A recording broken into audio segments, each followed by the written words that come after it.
This City Council meeting of Medicine Hat City Council is called to order at 4 o'clock on November 17th, 2025. We will begin with a moment for prayer or reflection.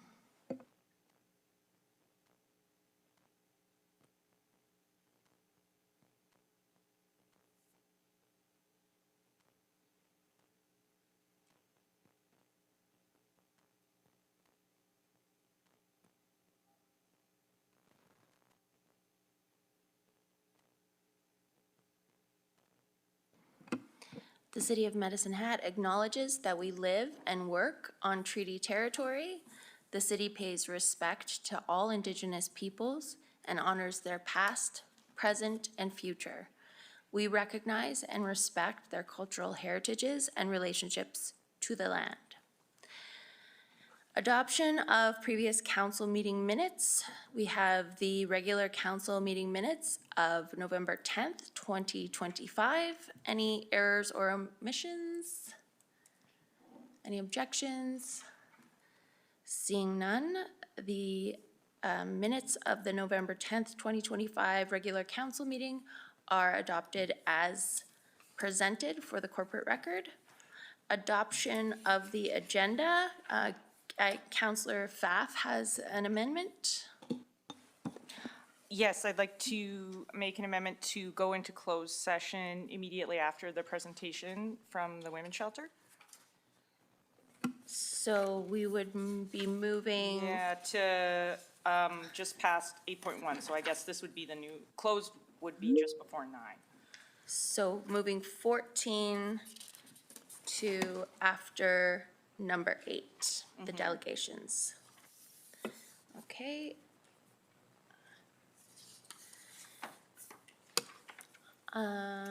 Any objections? Any other amendments? Seeing none, we will adopt the agenda of the November 17th, 2025 regular city council meeting as amended. Councillor announcements. Councillor Reinish. Your Honor, through the chair, we would like to acknowledge an event that happened today in Medicine Hat. The Métis flag through the chair. The Métis flag was raised today at City Hall in a ceremony that honors the rich history, culture, and contributions of the Métis Nation to Canada. Prior to the event, Mayor Clark proclaimed it to be Métis Week in Medicine Hat, which is typically recognized the week of November 16th. And she also recognized today to be Louis Riel Day. November 16th is the anniversary of Riel's execution back in 1885. This happened downtown outside City Hall this morning, and then early this afternoon there was an event that took place at the Meowson Centre, and Councillor Young would like to discuss that. Yeah, thank you, Councillor Reinish. Just to add on to that, Mayor Clark and I had the opportunity this afternoon to attend lunch at the Meowson Centre, and they have a number of great activities happening throughout the rest of the week. I know tomorrow at 6:30 at the Esplanade, they're doing bannock tasting, they have jigging, and a number of things. So as a Métis and a Cree man, I am very thankful that we have organizations like Meowson and opportunities to celebrate our culture. So thank you. Thank you. Any other councillor announcements? Councillor Varga. Over the past weekend, the Medicine Hat Hockey Hounds held their 52nd annual Bantam AAA tournament. The club is 55 years old, so I think it's a big milestone. We had our 50th a couple years ago, but again, we had a number of teams from all over Western Canada. So anytime we can host a tournament in our community, it's a great benefit to our community and the businesses that are in our community. So it was a 52nd annual one. The Hockey Hounds organization, who promote minor hockey and raise funds for minor hockey, did a great job again.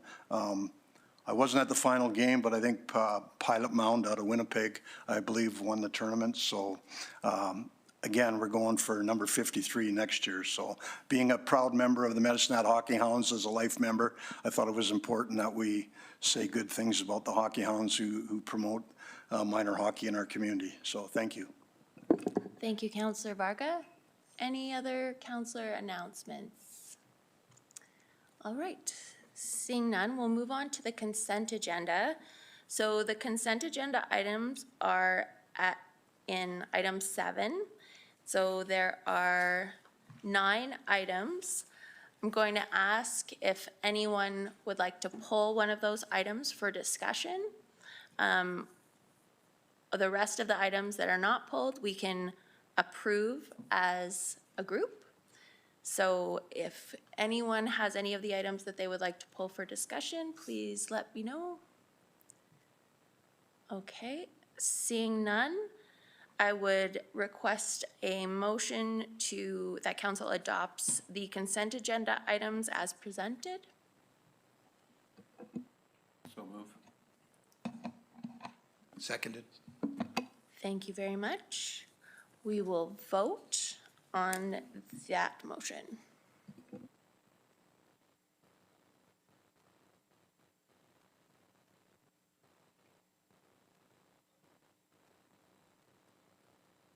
And that's unanimous. Next up, we have a delegation. Here with us is the Medicine Hat Women's Shelter Society. Natasha Carvello, the Executive Director at Medicine Hat Women's Shelter Society, is going to provide a presentation on Family Violence Prevention Month. And please also introduce, if you would like, introduce those who are joining you today. Thank you, Mayor Clark and Council, for having us here with you today. I know this is a busy time for you, so we appreciate you making the time for us. With me is Callie McGugan. She's our Communication and Fundraising Coordinator, as well as I have 2 board members with me, Brent Secondiak and Joanne Smith. Thank you so much for having us. We just wanted to bring you some awareness about what we've been up to at the Women's Shelter. And I would just like to start by saying we'd like to thank you once again for your donation to us through the capital grant application process of $1.85 million that you awarded us last year. So we'd like to thank Managing Director Joe Hutter and Director Dickey for all their assistance with that application. And that's got a long ways towards our capital campaign. So we are very thankful for that. So thank you. So this is Family Violence Prevention Month for us in November, like it is every year. We had the teepee lit up on the 1st of December, as well as Mayor Clark signing the proclamation, and then we did a great ribbon walk all around downtown. So hopefully you've all seen the purple ribbons. Thank you to those of you who were able to join us for that. We've had a lot of fun events already this month. We were at the Tigers game for the Chuckapuck and Community Corner event. We've kicked off our Christmas hamper program. We celebrated International Men's Day at the college. And we've got a bunch of things as well, as you can see. I don't have to go through them all, but it's just really important for us to bring awareness to the issue of family violence in the community, and just for people to understand not only the need for it, but just to understand what we offer, so that when you know somebody who might be in danger, you can get them the help that they need. So I think most of you know our programs, but I'm just going to give you a quick elevator pitch about it. So we run a variety of programs. We have 2 shelters, outreach services, children's programming, as well as community education and awareness. We are open 24/7 at our emergency shelter. As you can see, there's many ways to get a hold of us. We have a helpline, and during COVID, we opened up a text line and a web chat line. So that was really important for us to be able to increase accessibility to everybody. As you know, we're a nonprofit. We operate at no cost to people to access our services. We're gender inclusive, so we take anybody who's experiencing family violence. They're welcome in any of our programs. And we serve Medicine Hat and the surrounding area. So these are some of the numbers you can see. Last year we had a few less numbers overall just because of the renovation and being off-site. We had to limit the amount of people we were able to serve in the emergency shelter, but it still meant that we were serving a lot of people. You can see we still had over 1,400 calls come through for our helpline, a lot of people reaching out through our text and web chat line. We still saw a lot of children. As you can see, there's almost 200 children. I didn't math that very well, did I? Almost 200 children that we served. And that, I always like to draw attention to that, because I think that that's just really important for people to recognize that in a community of our size and the surrounding areas, even there are a lot of kids who are at most risk, and they're the ones we really want to make sure that we can have the supports for them. And to hope our work at the shelter is really important in terms of wanting to change the trajectory for some of those young kids and make sure that they're not going through what they've, just had to live through themselves. So we do a lot of work around that. Our emergency shelter is a 30-bed emergency shelter. As you know, we just completed extensive renovations on it. Some of you have had a chance to tour that. If you haven't, we would love to have you through. So I will reach out to Angela and make some arrangements if possible to bring you through for a tour, because I think it'd be really nice for you to see what it looks like and sort of what we've been talking about for a couple of years now. So we were able to add some bedrooms onto the facility. We only used to have one accessible bedroom. Now we have 3. Accessibility is a big issue for us at the shelter. As you can appreciate, people are coming to the shelter because they've been hurt, and they're often on crutches, not able to walk, have been strangled, have brain injury. So accessibility is really important. So we want to make sure that most services are available to them on a main floor level, and they're able to do what they need to do. Most people stay with us for 3 weeks. It just depends where they're at in their journey. If they're looking for housing, that sometimes, obviously, as you know, is a bit trickier in our community. So when they're looking for accessible housing, sometimes their stays are longer with us till we can get them through that. We are a secure and monitored facility, so you have to be fobbed in and out, and we have cameras on all the whole campus, if you will, of our 2 shelters to make sure that our families are safe inside. Let you go.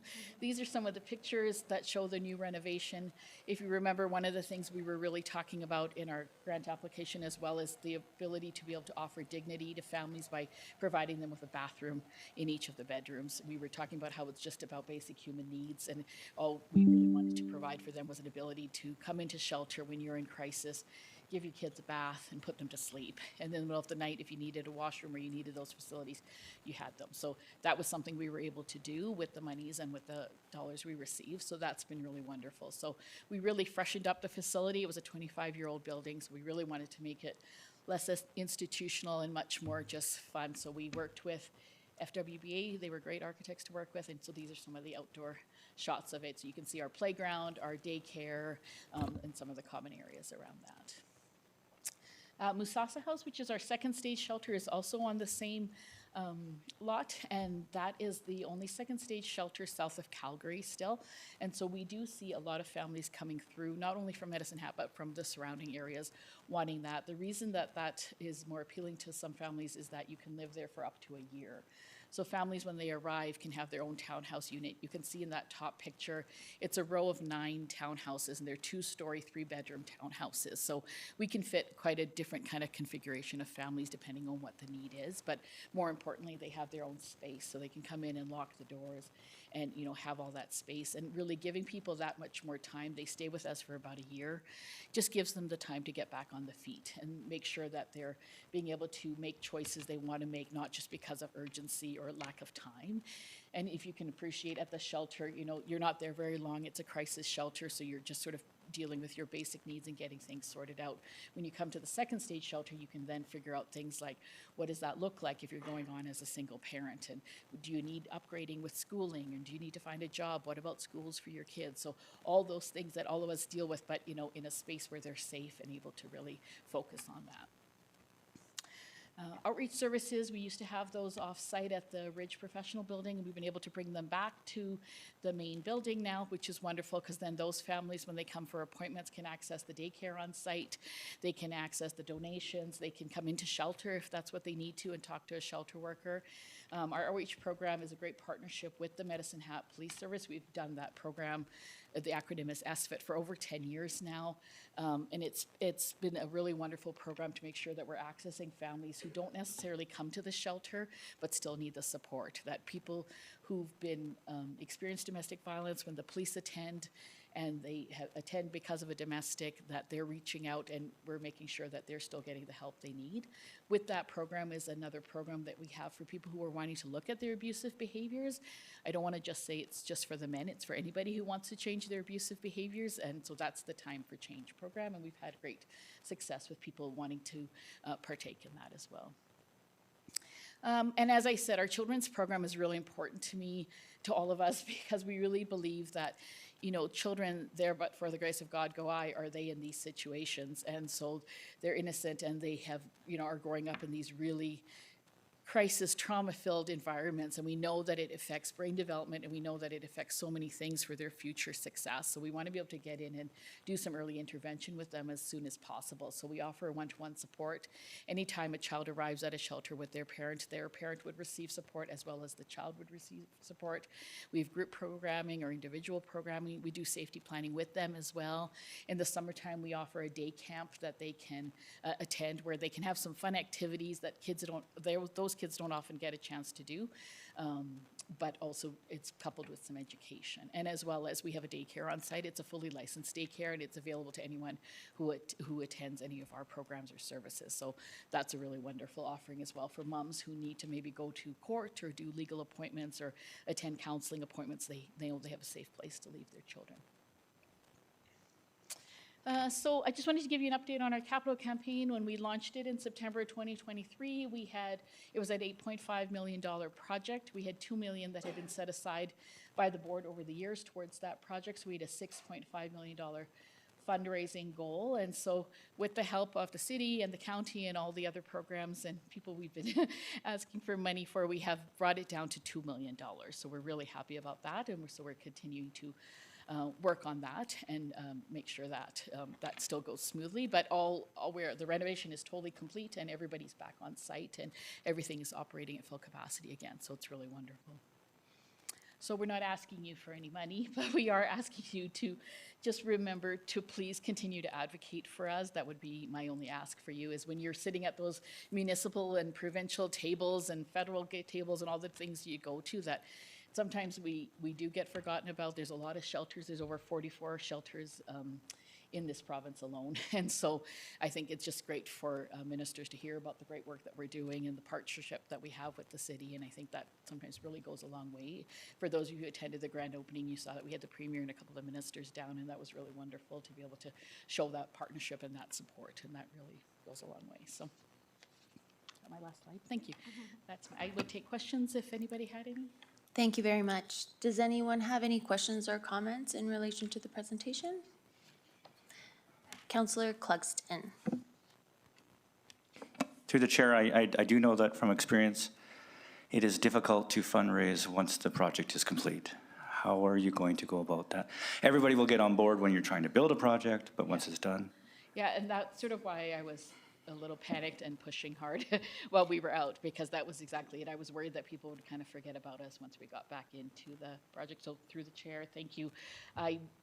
We have a capital campaign committee who is working very hard to work with businesses and corporations and to sort of make them understand really what it is, the work that we're doing, and to see if it fits with some of their giving parameters. And that's really what we're hoping. We will continue to advocate to government as well to see if there are grants and funding that way, but that is really what we're doing. And correct me if I'm wrong, you cannot use operating funding for debt servicing, is that correct? I can't use operating. Yeah. Thank you. Any other questions or comments? Councillor Varga? I remember us working on this when I was in council last time, where you were working on getting the money to try and expand and do this. And I'm glad to see that it happened and it's doing that. And it's great for our community. And we thank you for doing this for people in our community. Just one question. After that year-long stay, what happens? Is there a process after that, or do many stay for that 1 year program, or does it take off after a certain amount of time? Thank you for your question through the chair. So while the families are in their second 6 months of that first year that they're working with us, is when the worker would be really working with them on finding housing, making sure if they're staying in the community, what's the area you want to live in based on maybe what kids' school they go to, where are you looking for work. We have a good partnership with the college to get bursaries to sometimes help with upgrading and things like that. And so definitely we would never kick anybody out. We also have a good relationship with community housing, of course, and so we make sure that they're on their, they're meeting with them and getting on the list and getting all their forms in to make sure that they're next in line for the next housing availability. We have kept people longer just if they are on the list and we know that something's coming up in a couple months, we just ride it out. Just one more follow-up question. The kids are always important all the time. Do they go to school then, or how does that work? Every day do they go to school if they're available or can go to school? Or do they do in-house learning? Through the chair, at the emergency shelter, they tend to stay in the shelter, to be honest with you, because they're sometimes just in for a couple of days, for a couple of weeks. So we would work with the teachers to just make sure they're getting the work that they need to get done. While if they're at the second stage, they're more established and they're attached to a school. So definitely those kids go to school every single day, except for when there's a strike, but they go to school every single day. And yeah, we make sure that they get there and we facilitate getting them to school or meeting them at the school bus if we need to or things like that. But absolutely, we believe that routine is really important for them to be able to stay connected. So sometimes that means that they're at the shelter, but their school is, over in Roscommon or across town. But we make sure that they're still working, that the schools are great to work with. All school divisions are wonderful to work with. Right on, thank you for that. And just, I'm looking forward to a tour now Yes, that it's all please. complete, so I hope that we can come and take a look and see what it looks like. I'm sure it's a big change from the last time we got a tour of it, so thanks for all your hard work. Thank you so much. It's on the list. It is beautiful, but it probably won't be until the new year. Good with us. Counselor Reinish. Thank you, Your Honor, through the chair. Natasha, you and I have worked together many, many times over the span of the fundraising, and I know you've had lots of sleepless nights, so I'm proud of you. Congratulations to you and your team, and good luck with the remaining $2 million. Thank you. Thank you so much. I don't see any more speakers, so I want to thank you very much for your presentation and all the work that you do in and for our community and our surrounding area. It's not an easy job, I imagine, and we're so grateful that you guys are there. Thank you. Thank you. Thank you so much for your time. Okay. So, this is a new format for us, starting at 4 with the open meeting. We may need to work out some kinks because we're now going to go into closed. And we will probably be more than an hour in closed. So I expect us to be back around 6:15 or 6:30 because there is a dinner break in there as well. So can I get a motion to go into closed? Go. So moved. Seconded. Thank you. We'll vote on the motion.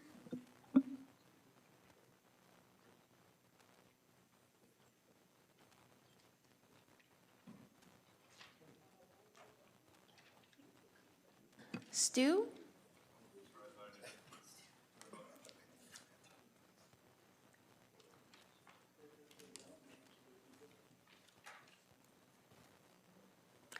That's unanimous. And please do be aware that this particular change was made under the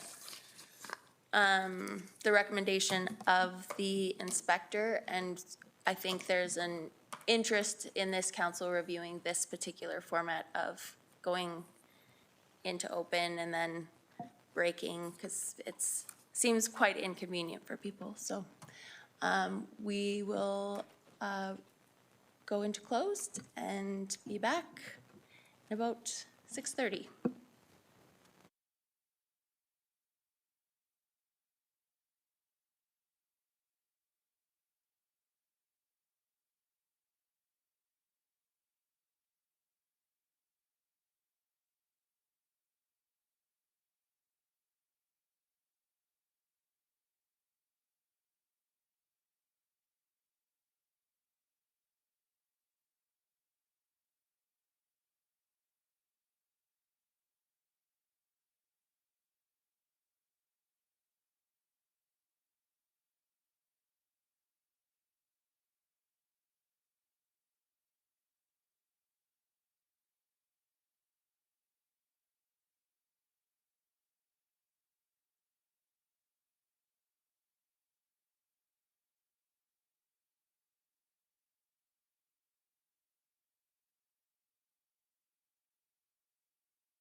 All right, can I have a motion to go back into open, please? So move. Thank you. Seconder? Second it. Thank you. We'll vote on, it was moved by Counselor Varga and seconded by Counselor Rainish. Reinish, sorry. Sorry, sincerely. We will vote.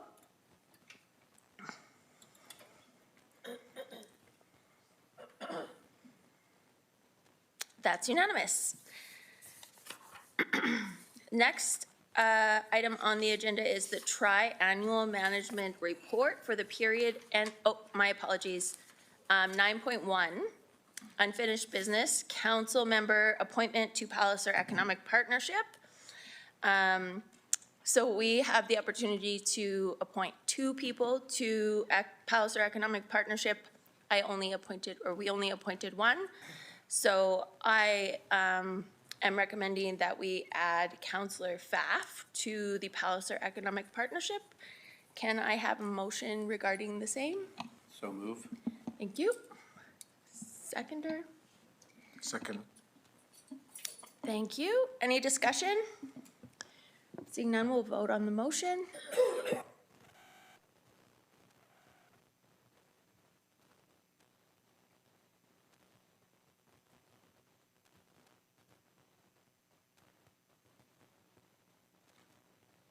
That's unanimous. Now we are at the tri-annual management report for the period ending August 31st, 2025. This item is for information only, and we will have Lola Barter, oh my goodness, Lola Barta, Interim Managing Director of Corporate Services and Interim CFO. Vandy Bishop, Treasury and Insurance Officer, and Kristen Young, City Controller, Manager of Financial Control and Reporting. And City Manager Osru, did you have an opening? No? Okay. I'm good. All right, over to you, Interim Managing Director Barta. Thank you, and good evening, Your Worship and members of council. So tonight we are presenting the August triennial report. I know this may be a little outdated. This report was intended for audit committee, however, audit committee did not occur prior to the municipal election. So we thought this would be a great opportunity to present this report to the new council and introduce some to our financial statements and our financial picture. So we'll start by going through the current environment, review the financial performance, and then look at some items of interest. Looking at external challenges, so Alberta inflation continues to fluctuate. August inflation rate was 1.4%, which is slightly up from July. The October inflation rate was at 1.8%. So even though inflation is lower than previous years, we are seeing prices remain higher. And that's due to other factors like the weak Canadian dollar, supply chain disruptions, extreme weather conditions or events, increased labor costs, and fuel costs. The Bank of Canada rate was at 2.75. We have also seen this rate come down over the past few months. September, the Bank of Canada rate reduced its rate by 0.25%, and then again in October. So we are currently at 2.25. Canada core inflation rate was at 1.9% in August, and this has also been lower. Currently, it's at 2.4%. The U.S.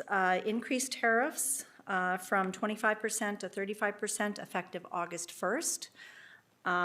However, effective September 1st, Canada took steps to ease the tension trades with the U.S. by eliminating Canada's 25% tariffs on U.S. goods. So we're continuing to monitor this situation and see how it impacts us.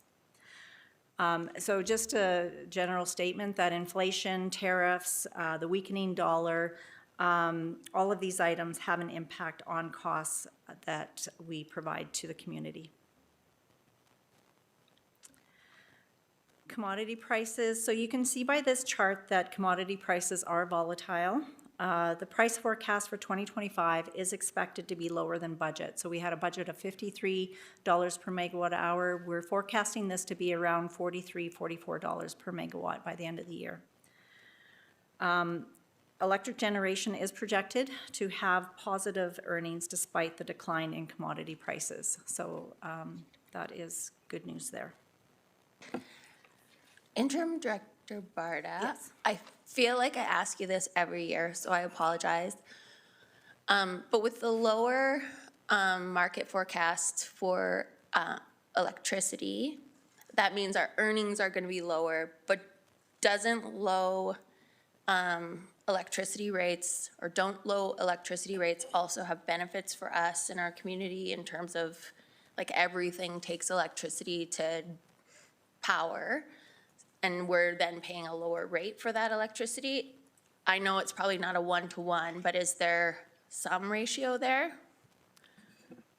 Yep, absolutely. You will see some savings with respect to commodity prices on our electric utility bills. However, council did set that, that rate that is the 7 cents to 11 cents. So we will still collect that amount between those, between that range. So even, this is pool price, so this is what we sell out to the grid.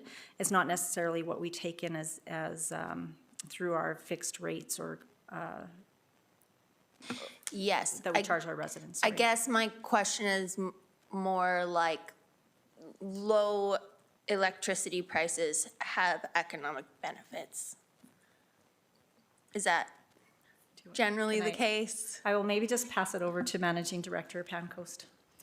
Thank you through the chair. Of course, lower commodity rates can help with affordability across the area of where they're low, whether it's here in Medicine Hat or across the province. To Interim Managing Director Barda's point, these are wholesale prices that we would recover from the export market versus retail prices, and you will have the benefit of seeing how our local retail prices compare against the rest of the province in upcoming presentations this evening. But in this case, from an export market perspective, it ultimately means that we aren't able to run as often and make as much money to bring back dividends into the community. But generally, yes, lower commodity prices means improved affordability for customers. Thank you, and I can't wait for that slide in a future presentation tonight. Thank you. Okay, thank you. All right, so I will turn it over to Kristen Young, our City Controller, and she'll walk through the financial performance. Okay, good evening, and thank you for having me. So I will begin by giving an update on our consolidated financial position and key balance sheet figures as of August 31st. These amounts are in comparison to December 31st, 2024. So our financial position is reflective of a point in time and does not include other future obligations or asset replacements. So to begin, our investment portfolio has increased by 81 million. The investment portfolio represents all our cash and reserves that are being held and invested, and you will hear more about that later in the presentation. The increased investment portfolio is largely due to property taxes collected in June, year-to-date returns on investment, and replenishing our cash funds through debenture borrowings.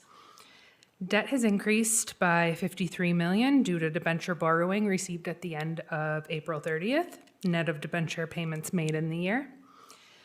You will notice our asset retirement obligations and net capital assets have no change at August 31st.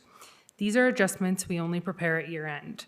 So one thing to highlight is that the power plant asset retirement obligation is not currently recorded in these numbers, but we will reflect it in the year end numbers. The anticipated amount of the obligation is 48 million.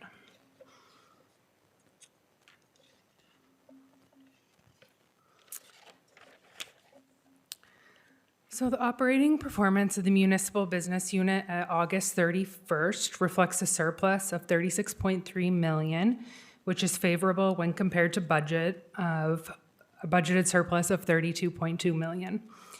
It is favorable as a result of increased permit applications and the timing of business license revenue, savings from vacant positions, lower grants in lieu of property tax write-offs than anticipated, and realized gains on our investment portfolio. These favorable variances are offset by a lower than budgeted court fine revenue as a result of new provincial legislation, particularly related to photo radar, unbudgeted costs related to access to information requests, higher than budgeted temporary wages in parks and recreation, and higher than budgeted encampment cleanup costs.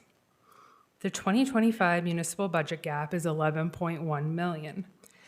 At August 31st, we are projecting to have a favorable variance of 2 million at year end, which reduced the budget gap to 9.1 million.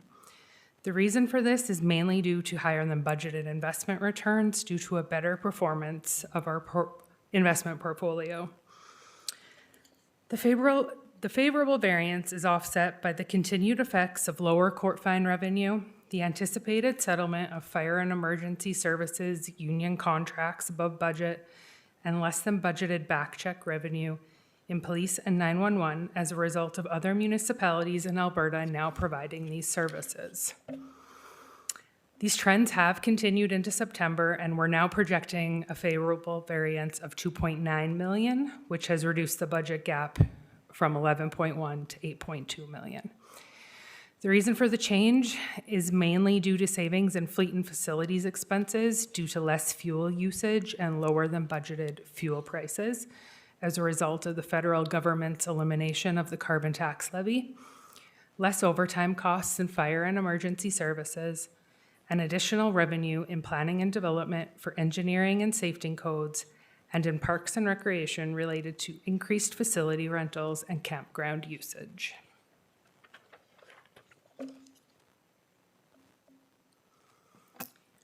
So though, for those in council following along on the presentation, we're at page 196 of the presentation. Is that 196 of our? Of the package, yeah. You're welcome. This next slide discusses the operating performance of the rate-based and energy production business units at August 31st.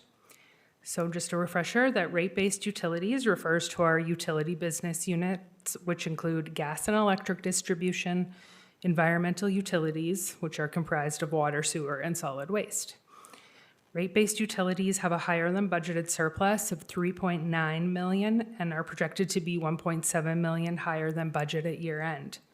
The favorable variance is related to a one-time sale of recycling carts, savings from a change in chemical suppliers and water, the delayed opening of the solids handling facility, which is in the commissioning phase at this time, savings from staff vacancies and time charged to capital, less gas transportation contract expenses.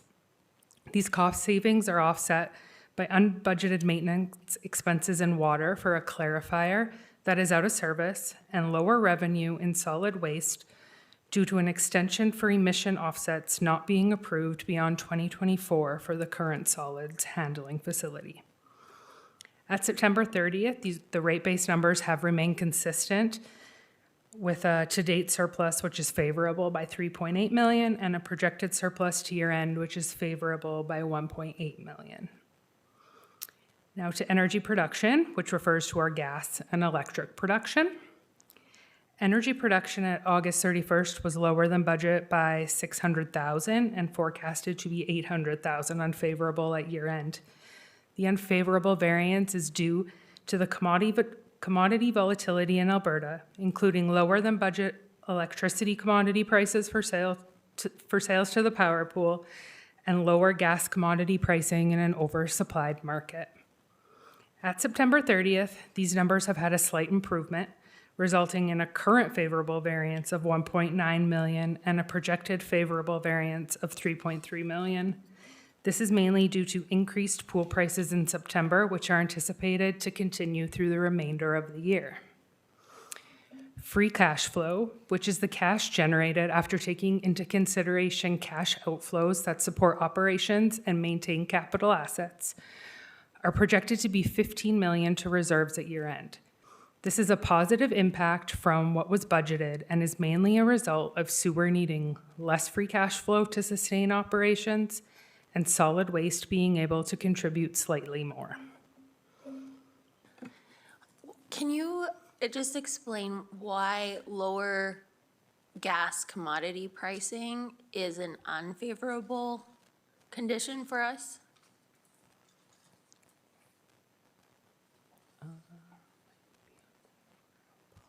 Okay, yeah. I'll give it to Managing Director Van Coast. Mayor Clark, that particular note is likely related to the gas production side of the business, where if we are getting paid less, we earn less.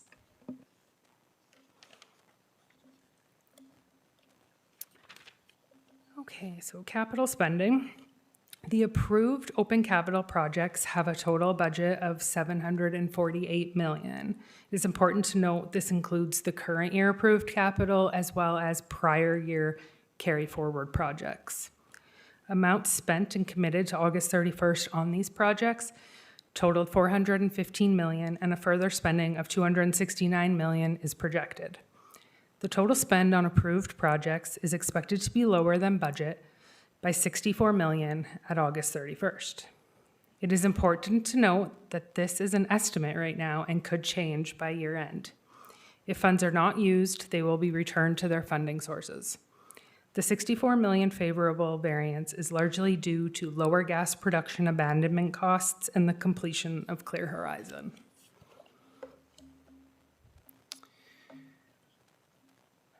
Above is a listing of budget amendments that have been approved by council up to August 31st. These are amendments that have come forward for council's approval outside of the previously approved operating and capital budgets. There have been 7 operating budget amendments approved and 1 capital.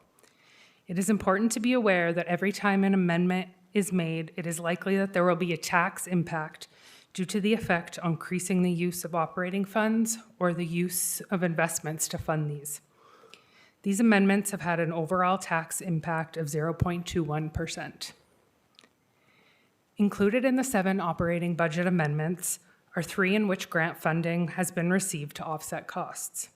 These projects are for the Growing Canada's Community Canopies Tree Planting Program, the Regional Emergency Management Plan, and the Settlement Integration and Language Project. The remaining operating budget amendments were funded through operating reserves, while the 1 capital amendment was funded through the Energy Transition Reserve.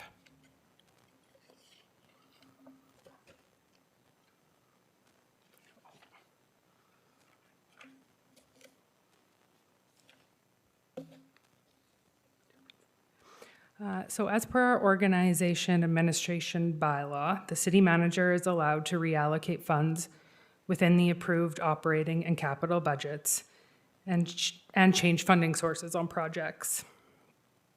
This slide is showing what operating reallocations have been made from January 1st to August 31st. There were 5 operating budget amendments approved, 4 of which are either moving budget from one department to another or between previously approved projects. As such, there's no tax impact of these adjustments, and the overall impact to the budget is 0. One budget amendment is a result of a grant received for the Investment Attraction Strategy and Action Plan. The city manager approved a funding source change for this, which resulted in savings of 41,000 in operational funds. The city manager also has a operating contingency. The total budget of this contingency is 100,000. There were 2 budget amendments approved under this. The first budget amendment is related to a data enhancement grant, which is a new initiative in police. This was considered a new project, and therefore the contingency was used to approve the increase in revenue and expenses with the intent of the grant repaying the contingency. The second amendment is related to funding the personnel matter investigation that was approved by council on July 28th. No invoices had been received at August 31st. At the end of October, the total cost recorded for the investigation was $6,504.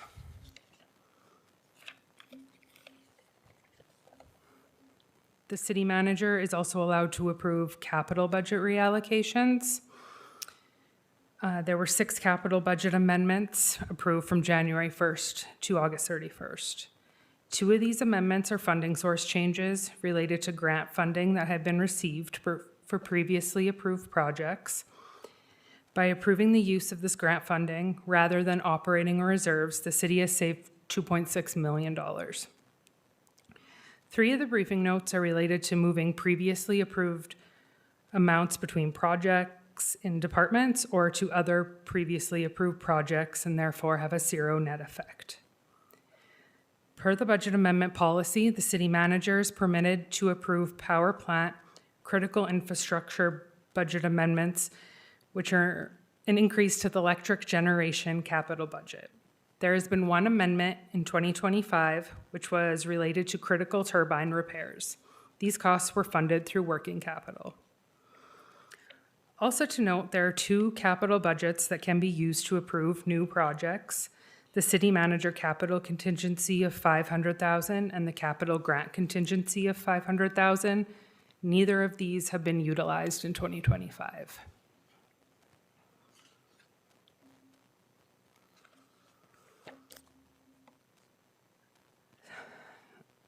As per council's motion on June 16th, people metrics have been included in the triannual report.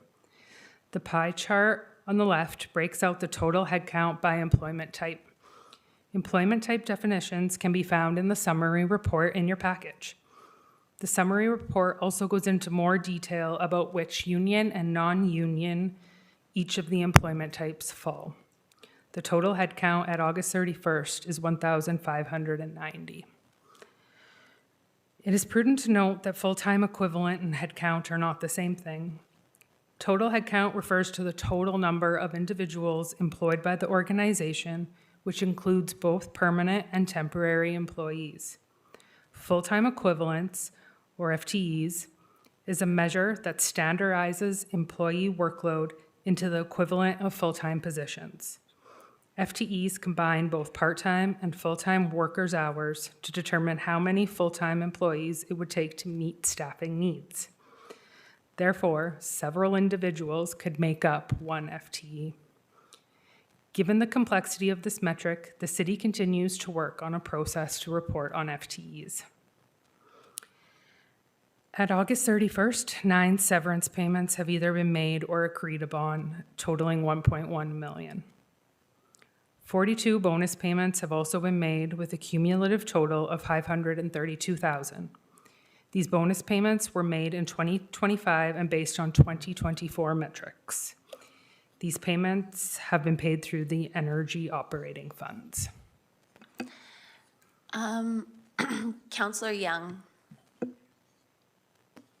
Thank you for this, and thank you for giving us all the overview. And I just have a few questions, and I recognize there's also a ton of information to go through, so I don't want to take too much. But this is particularly interesting for me. So we have 9 severance payments for $1.1 million. That is a huge amount of money for 9 people. So I would like, and I recognize we probably can't do it here, but I would like to understand some of the specifics behind that, because I think that points to something. I'd like to know how long those people have been here. If we're paying out on average $120 or $110,000 per severance, are those people who've been around for a long time, or those people who've been here not very long? So I'd really like to see us have a more detailed people metrics report that gets into this a little bit. So I'm not asking you, I'm just making that clear. I really want to understand that information, because I think it does point to the health of our employees. I'd also like to understand, I think I've heard this again and again, that in the city of Medicine Hat, people are probably our highest expense, and rightly so. I don't think there's anything wrong with that. But I would like to understand, what does this cost us? this 1590, what is that costing us in relation to our total budget? I'd also like to know, what does that look like compared to other municipalities of the same size? And I'm just interested in why we can't figure out FTEs. I've worked in companies significantly larger than this, and we have always been able to have FTEs on a, you can pull FTEs at any time. So I'm not saying anything that, someone's doing anything wrong, but I'd really like to understand what our FTEs are, because headcount's great, but like you said, it represents something different. So I don't know if I can make an official request to get a report, or if that's something we do offline. Can we do that in more detail? I can answer that, and Acting Managing Director Barda has something to say as well. Thank you, through the chair. We will be bringing back, we're just working on a project to get that information together, so we will be bringing that back to council for review. Yep. Do you have a timeline on that? Probably in the new year, hopefully before end of Q1. Okay, so definitely not before these budget amendments need to be done by the end of the year? Okay. Councillor Mohammed. Thank you, through the chair. I just I didn't want us to leave this topic, so just wanted to add, can I also add a request? So I think in one of the packages we have, probably a different slide than this, there are about 68 vacancies for staffing. So I'd be curious to know which areas, if we don't have them anywhere, we have those vacancies, and what is the timeline that we need to fill them? Are there services that are going to struggle if they're not filled? So just wanted to add to the staffing request, if that's possible. Thank you. So one of our presentations during our training, and this was in development and infrastructure presentations, there was actually a breakout of the FTE per the department with vacancies also listed. That would be extremely helpful. And also, while we're on the topic, we did also request the variance reports. Thank you. Anything else on this slide? Or anything up to this point? Okay. Thank you. I will just note that your slide does say PEPs, but that we're not using PEPs anymore. We're switched to FTEs. The wrong slide is up there. Okay, so we are on to financial reserves now. The total financial reserve balance is projected to be $789 million at year end. This is an increase from December 24 and is attributable to the $53 million that we borrowed in April, offset by capital spending. While this sounds like a large number, it is prudent to note that most of these funds are already committed to projects. Reserves are like the city savings account. Money has been set aside for specific future needs or risks, and rather than keeping the funds available for general spending.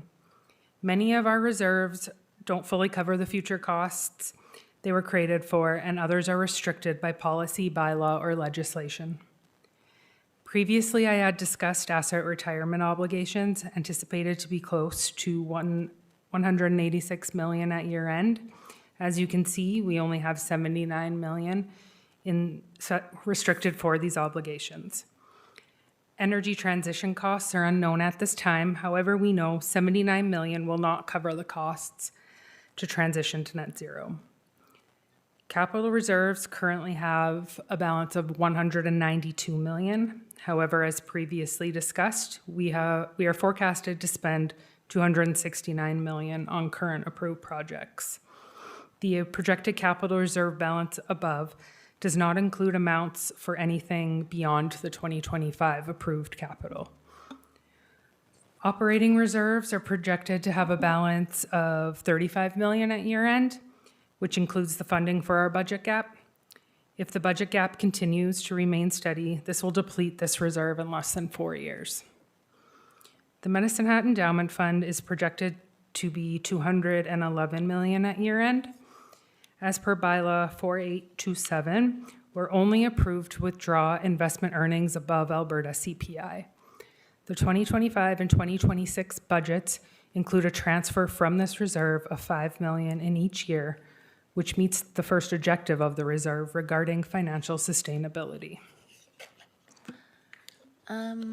Counselor Fath. Yeah, I was just wondering, in the capital reserve section, it says here we have 192 million, but you said we have 216 million already earmarked, is that correct? Yeah. Over how long is that spend, that 216? That is a good question. It kind of depends how long the capital projects are still going to be ongoing. Some of them could be finished by the end of this year, some next year. Do you have any idea what the latest date projected? I mean, I know sometimes it changes, but Through the is chair, that, I is do that not. just for, that's just basically for this year, or, you know, is this like a 5-year thing or whatever, right? Okay, you Managing don't know. Director Barta. Yeah, thank you through the chair. So they do vary when they're going to be completed. However, I will note that that amount that was quoted earlier of how much we have left to spend will not all come from capital reserves. So that will also be grant or debt funded as well. I would expect that we wouldn't be going out further than 5 years on the existing capital that we have right now. So the capital reserve won't be fully depleted after that time, based on that 216? Is that kind of what you're saying? Yes, Okay. no, that's not what I'm saying, I Oh, guess. sorry. So part of that 269, sorry, I don't know the number, but whatever that number was in the previous slide, will be funded through other sources. However, we're still trying to build up this reserve because this is going to be used for future requirements, infrastructure that we're doing in the 27, 28 budget and so on. So we will need to continue to grow this. Thank you.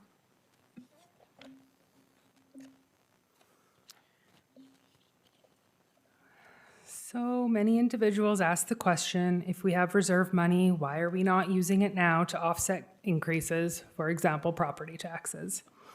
While our financials are complex, the answer to this question is relatively simple. We are currently spending more than we are putting in. Suggesting that the city offset tax increases with reserves would not be fiscally responsible for a number of reasons. First, as mentioned, we do not know the cost of future obligations, including asset retirement obligations and energy transition, or for future capital projects like facilities for the future.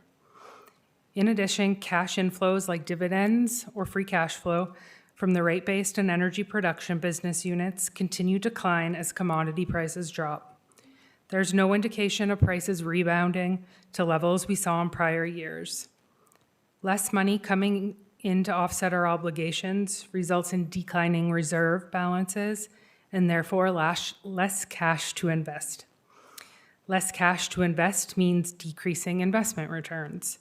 Investment revenue declining puts more pressure on the tax base as there is less investment earning revenue to offset costs. You will notice the graph on the right is different than the one you saw in last Monday's presentation. The chart last Monday included only draws on operating and capital reserves. The chart shown here is all reserves: operating, capital, Medicine Hat endowment, asset retirement obligation, and energy transition. As you can see, the average total draw on reserves is about $40 million per year based on historical trends. When this chart was prepared, it was assumed that the energy transition reserve would be fully used at the end of 2025. However, we now know these costs have been delayed, but we do anticipate this reserve will be depleted in the next couple of years. The reserve draws above also do not include anything for facilities for the future, as that cost to the city is unknown at this point. As you can see, we are moving in the wrong direction. Even if we include a 5.6 tax increase each year, we are not in a financially sustainable position. If the trend in reserve draws continues, in 8 years, all the reserves would be depleted except for the endowment fund. The endowment fund would then need to be used to pay for capital and operating. Property taxes would also need to increase even beyond the 5.6%, as drawing from reserves would not be sustainable. Stabilizing reserves is essential to maintaining the long-term sustainability of the city and therefore should not be relied upon like they have in the past. I will now pass it over to Vandy, who will discuss our investments and debt in more detail. Before you go, Councillor Cluxton? Yeah, sorry, I asked this last week, and we got 800, when I left here, to you guys' credit, we had $250 million in reserves. And it was end of days, and we were going to be bankrupt in a year. Now we have 800 million in reserves. And we're drawing down 40 million per year, yet we are making 40 million per year plus in interest income, equity growth. Are you adding that 40 million back into the reserves, and so we're drawing 80 million a year for a net of 40? Or are you just assuming that we're not, because interest income is not totally predictable, that you're not adding it in and you're just assuming that it's going to be zero, even though we budget for 5.5% rate of return, and you're just showing a 40 million drawdown? Because that, if we are adding the 40 million, that means an $80 million a year draw on these reserves. Go ahead, Yeah. or Managing Director Barta. And I'm sorry I asked this last week, but I wasn't quite satisfied with the answer. Nothing against, Yeah, so Mr. through the Dickey. chair, so our investment revenue, it all sits basically in our general municipal revenue pot. And then some is allocated out to specific reserves. So there is a portion allocated out to energy transition and to the asset retirement obligation and the Medicine Hat Endowment Fund. But a vast majority of it is sitting in general municipal revenue to offset property taxes. so of a $40 million return, and we only have a budget gap now of only 7 to 8 million, where's the other 33? If we're offsetting property taxes. Thank you. Managing Director Barta. Through the chair. So I believe when Manager Dickey was doing the presentation last week, we talked a little bit about that on our operating side, we are in a deficit. So part of those funds, including the investment earnings, is going to supplement that deficit so that we don't increase property taxes to cover that. Yeah, no, sorry, I get that. I'm still feeling that there's a gap here of a fairly large magnitude. Do you have further information? Sorry, I don't know what else to say. I can say that, so investment income, you said 40 million is, and then we split it up into, some goes into the reserves and some stays within our operating to offset. It comes in as revenue so that it's helping to offset some of the expenses that we have. So that still is not sufficient to cover our deficit as well as the other operating expenses. So, and I can't recall the numbers offhand here, but I think it was 28.1 million that Manager Dickey was referring to. And within that 28 million, that did include our investment earnings. So if we didn't have those investment earnings, we would even be worse off on our operations. To Councillor Clugston's point, if we put all the investment income back into the reserves, it would just be a straight line across. Is that correct? Through the chair, yes, I would say it would be, but then we have a bigger municipal budget gap that we're going to draw from the reserve to offset anyways. Okay, thank you. Councillor Pfaff? Councillor Clugston, did you have a follow-up?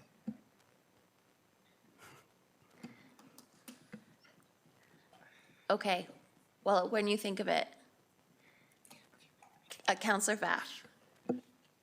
So basically, to Councillor Clugston's point, if we're doing a draw for 40 million on reserves, but we have 40 million coming in from investment income. But you guys are saying we're keeping like 33 in general pot to use, and we're putting 7 is already accounted for in this graph. Is that correct? Right. Yes, Okay. essentially. So does that answer your question? No. Okay. Counselor Young? Thank you. Through the chair, just to, so I'm clear, I mean, in these conversations from last time and here, to me, what this is saying is, this is not sustainable. This is absolutely not sustainable. And this is, if this is assuming we continue every year at a 5.6% tax increase, we're still gonna result in this. So obviously that's not sustainable. I'm not pointing the finger at anyone. I'm just trying to understand this. I guess my question is, what are we doing about this? This is not sustainable. The only two things that we can think of is figure out where we can get more money. We can't necessarily do that by just taxing people more or cutting costs. So I guess my question is, I really appreciate this information, but what I still don't know, as as a city, have we decided this? Like, okay, here's what we're doing so this doesn't happen? Or, yeah, so maybe that's a bigger conversation.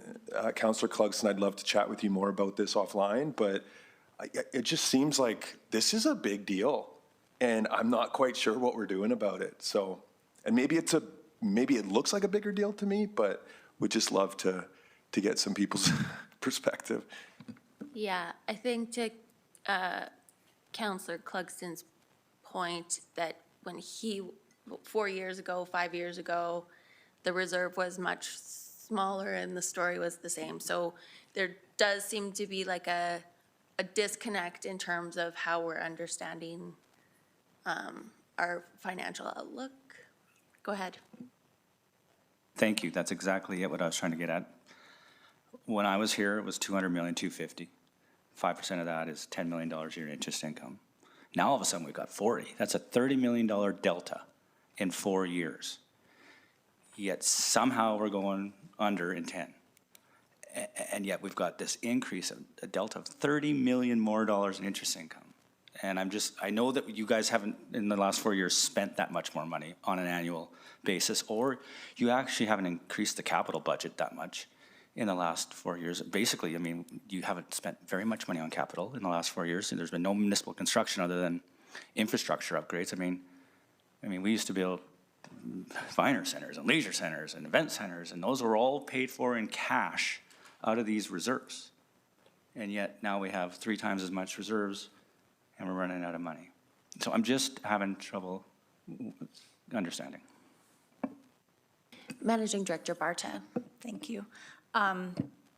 So I guess I'll go back and say, previously we had a larger energy dividend from our natural gas and electric generation. 24.3 million is what they were subsidizing. So the plan throughout the years was to get off of that dividend and try and be self-sustaining. So that was the plan that we put in place. This picture shows the other side of this, where we're not seeing those profits from the energy division continue into the future. And so that is, when you're not putting money into the bank and you're continually taking it out, you are going to see that drawdown on reserves. Last week, Manager Dickey noted that our capital spend is primarily on our infrastructure or our maintenance of what we currently have within our infrastructure. I want to say it's like 88, 90 million that we're spending every year or over the 2-year period on that infrastructure. Very little is being spent on growth. So you're not seeing those shiny new things that are happening. Every time we add a new facility or complete a new subdivision or anything like that, we have to maintain that going into the future. Our fleet, we also have to do that replacement. And so the larger that we grow in those areas, the more money that's going to have to be attributed to continue to keep that infrastructure maintained and continuing to provide the same level of service that we currently do today. So yes, I understand your point. You know, we continually see this picture, but we're seeing costs increase, inflation, just the cost of materials are increasing. I think when we were doing our budgets, we noted that the inflation on fire trucks was 70 or 80%. That we haven't seen in the past. And so everything is getting more expensive. The energy transition is unknown, and, you know, where do we go from here? So there is a lot of items that are coming at us that is going to start drawing down on these reserves. And just without all of that other stuff coming, just to maintain our current infrastructure, if we're not putting money back into the bank, we are just continually to erode those reserves. Councillor Mohammed.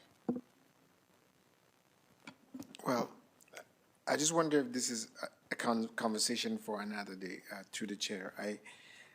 It seems to me that, you know, our investments are usually, you know, our capital investments are tied to things that we would continue to maintain. I'm not seeing that connection between that economic growth and an attraction to actually kind of recoup our cost in the capital investments we're making. So I don't know if this is probably a conversation for another day, but it seems to me that we've always gone that direction, and we're kind of building to consume, but we're not thinking on the return on investment. But that's just a question for my part. Thank you.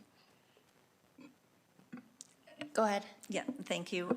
We can definitely bring something back to help show this picture to council and the position that we're in. So we'll work on something and bring that back.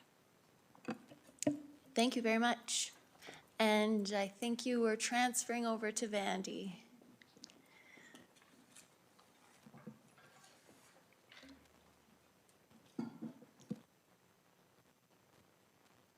Good afternoon. So I'm here to talk to you about investments in debt. So hopefully I can shed a more positive light on some of this. But our investment portfolio, as at August 31st, 2025, was sitting at $835 million in cash and reserves. That's all invested by our Treasury Department to form the investment portfolio. The investment portfolio saw an overall return of 6.69% thus far in 2025, which outperformed the benchmark by 1.09%. Since that time, the portfolio performance has improved to 9.82% and continues to remain ahead of the benchmark. For those of you new to council, and a reminder to others, I'd like to point out that the City of Medicine Hat is unique in the fact that it does not have the same investment restrictions as other municipalities, with the exception of Calgary and Edmonton, where other municipalities' investing options are limited to things like GICs and term deposits. In 2015, the city was included by Municipal Affairs in Major Cities Investment Regulation, which provides the city with access to a broader range of investment opportunities. Since that time, the investment portfolio has evolved tremendously and now includes 12 investment mandates with 11 top-tier investment managers. The portfolio is well diversified by asset class and geography and is expected to generate a positive annual return of 5.5% over a rolling 5-year period. So this far, up to the end of August, what are the investment return drivers that have amplified performance in 2025? These include strong corporate earnings, particularly for U.S. large cap stocks, which have been a major driver of market performance in 2025. In terms of economic growth and inflation, a soft landing is expected for the Canadian and U.S. economies, with positive momentum driven by resilient consumer spending and corporate profits. Canada's core inflation is expected to remain contained within Bank of Canada's 1% to 3% target range throughout 2025. Since the end of August, we have seen rate cuts from both the Bank of Canada and the U.S. Federal Reserve, with mixed forecasts on further cuts before the end of the year. So what are the investment detractors or negative return drivers suppressing performance? Heightened geopolitical risks remain a major concern. These include potential escalation of armed conflicts, increased protectionism, and geoeconomic confrontation, all of which can increase market volatility. The most significant headwind for the Canadian economy is the uncertainty surrounding the U.S. trade policy under the new administration. Tariffs can disrupt supply chains, pressure inflation, and negatively impact corporate earnings and global trade. In terms of technology and polarization, the rapid evolution of AI technology, combined with the spread of misinformation and disinformation, poses risks related to market volatility, cybersecurity, and social polarization.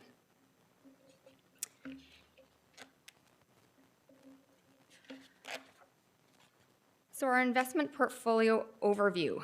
As mentioned previously, the City of Medicine Hat experienced a 6.69% total portfolio return up to the end of August. The above chart breaks down the investment returns by asset class compared to their respective benchmarks. Canadian equities performance was excellent. However, it lagged the benchmark slightly.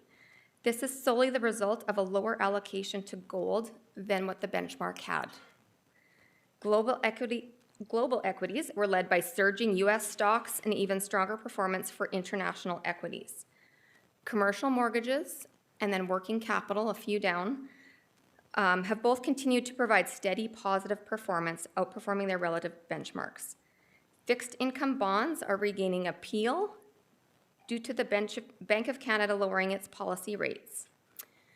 Then the alternative investments include the infrastructure, real estate, and private credit. All three of these have the same benchmark of CPI plus 4%, which is a tough benchmark over the past few years with inflation the way it's been.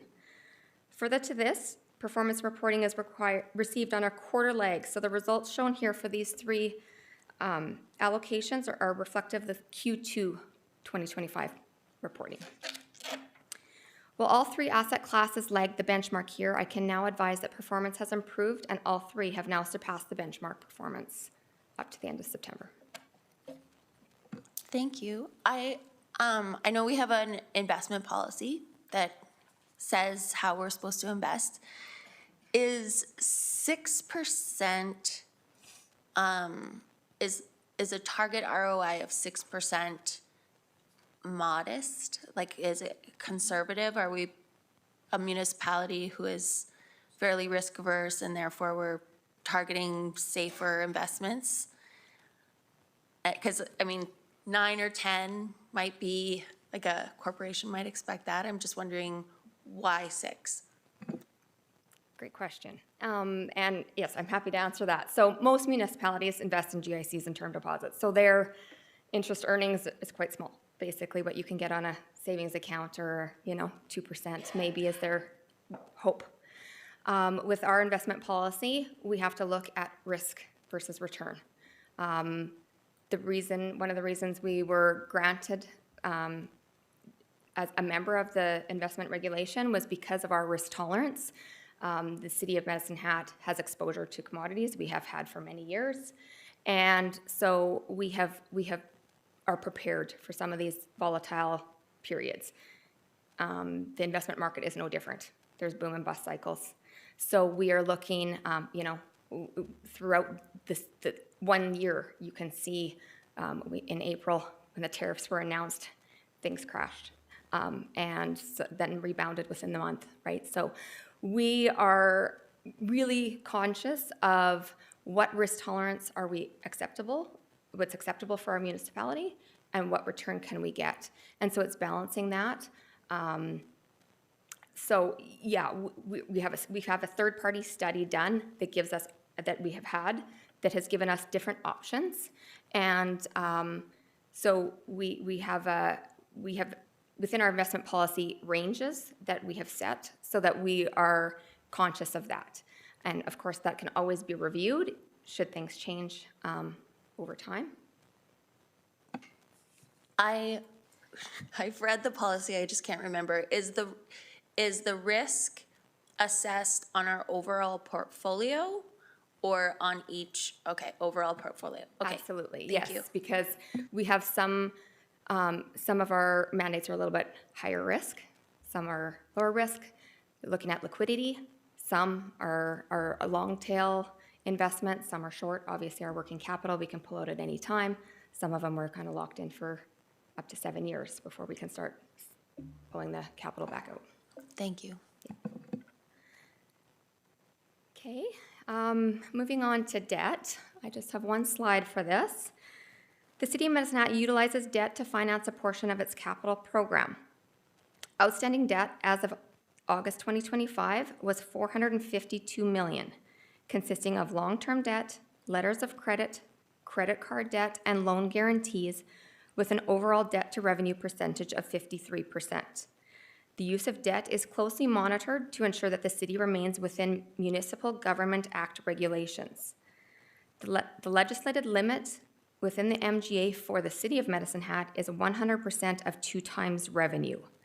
Because of the volatile commodity revenue within our business units, the city has established an internal policy limit of 70% of 2 times revenue. This internal policy limit acts as a warning track for the city to be proactive in making adjustments to debt management before reaching that MGA limit. As at the end of August, the forecasted debt limit for the end of 2025 was 58%, based on forecasted revenue and forecasted debt at that time. Outstanding debt up to the end of August had interest payable at rates ranging from 1.79% to 6.25%, with an average annual interest rate of 3.44%. Interest on long-term debt paid up to August was $6 million of the roughly $12.7 million total interest owing for 2025. Councillor Varga. Just a question, looking at your chart. Can you tell me what rate-based utilities debt is? So that would be our sewer, solid waste, electric and gas. Because that's our biggest debt, and it looks like it's going to keep expanding and going up. Yeah, so that's your So- maintenance, a lot of it's maintenance capital. So your spend on replacing sewer lines, water lines. So I'm just looking at it that maybe we have to change some of our ways in what we do in order to bring that debt down a little bit. I don't know if that's possible or not, but we've got to look at efficiencies in order to make that happen, I guess, for our debt. So I'm hoping we can do that. So I don't know if that's possible, but those are the types of projects that we have a hard time getting grant money for, to maintain your own infrastructure, right? New projects, of course, are something we can seek outside funding for more easily. So you're exactly right. The debt funding and the reserve funding for those sustaining projects is how we're trying to seek a balance. Obviously, with that type of capital spending, we try to look at the cost today to the municipality and who's getting the benefit of that. So if that lifespan of that sewer line is, let's say 40 years, we want to spread that cost over the future citizens because they're benefiting from that. So we really try to look at what that benefit is rather than using all reserves today, because we're taking that money out of today's public citizens' hands and trying to spread some of that over the future timeframe. if I might. Yes, you may. Just one other comment from the AB Munis that was happened. The finance minister spoke about debt on Thursday, or was it Friday? Friday morning. And he said that the Alberta government's going to have a $6 billion debt. And he looked at all of his ministers down the row and he says, I don't know what I can give you, right? So in order for us to get grants in the future, it's going to be tougher and tougher to get. So we're going to have to try and figure out something that we're going to have to be able to do in order to comprehend that. And again, we're going to have to change our thought process as to how we're going to do that when we don't get as many grants. So he was very clear on that it's going to be tough for all the departments to get money from that, from them. So just a note that I noticed on Friday. Councillor Clugston.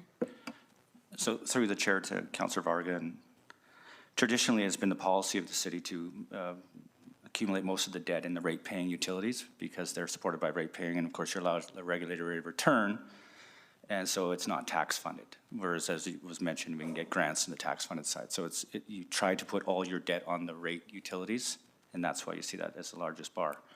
Having said that, I noticed that further on in the package that there's been a massive amendment to the substation from 26 million to 40 million, or 22 to 40 million. And originally it was debt funded, but the amendment is looking at reserves. And I'm wondering why we're dipping into reserves for a rate-based, because the substation would be funded by the rate base, because it's distribution, when we are earning 6%-ish on our reserves, but we can borrow money at, well, even less than 3.444, and it is a long-term asset, as you mentioned. Going forward, you know, maybe, I don't even know what the 25-year rate is now, but it's probably less than 3.44. Why would we use reserves for that substation rather than increasing the debt on a rate-based thing like the substation? I'm gonna, Managing Director Pancoast, or, yeah, go ahead. Thank you for the question, Councillor Cluxton. And essentially what we've done as part of our dividend approach in recent years is we follow our AUC principles of rate-making process, of which you will receive a presentation on that later this evening as well. That essentially allows, I believe it's 63% debt equity split. And if we over borrow compared to that defined ratio, then we essentially undermine the overall sustainability and health of the rate businesses. So we have started in the last few years focusing on maintaining that debt equity split so that we can maintain sustainability in the rate business. But we will certainly have an opportunity to walk through some of that more specifically for the electric and gas businesses later this evening. Is that self-imposed, or is that imposed by the AUC on the debt equity ratio? That is imposed by the AUC that we follow thank from you. a rate-making principle. But basically the dark blue line, that should be, or the bar, sorry, that should, because we were presumably base our rates on the costs plus. So even though we're carrying debt, our rates should cover that debt servicing cost. Yes, I believe. Yes, Yeah. okay. I'm assuming that the debt on here has some sort of interest, and I'm just wondering why we would carry debt on credit cards. So that outstanding debt is paid monthly. It's just at month end, there's often, I'm gonna say right now there's 500,000 in credit cards, but it's like an AP. So you pay, once we get the invoice from the bank, then we pay it off. So we just have to report it at month end that it is outstanding if there is an amount owing on it. Okay, but we're not paying interest on it? No. Okay, thank you. If there are no further questions, I'll turn it back over to Interim Managing Director Barta to finish up discussing items of interest related to Council's strategic plan.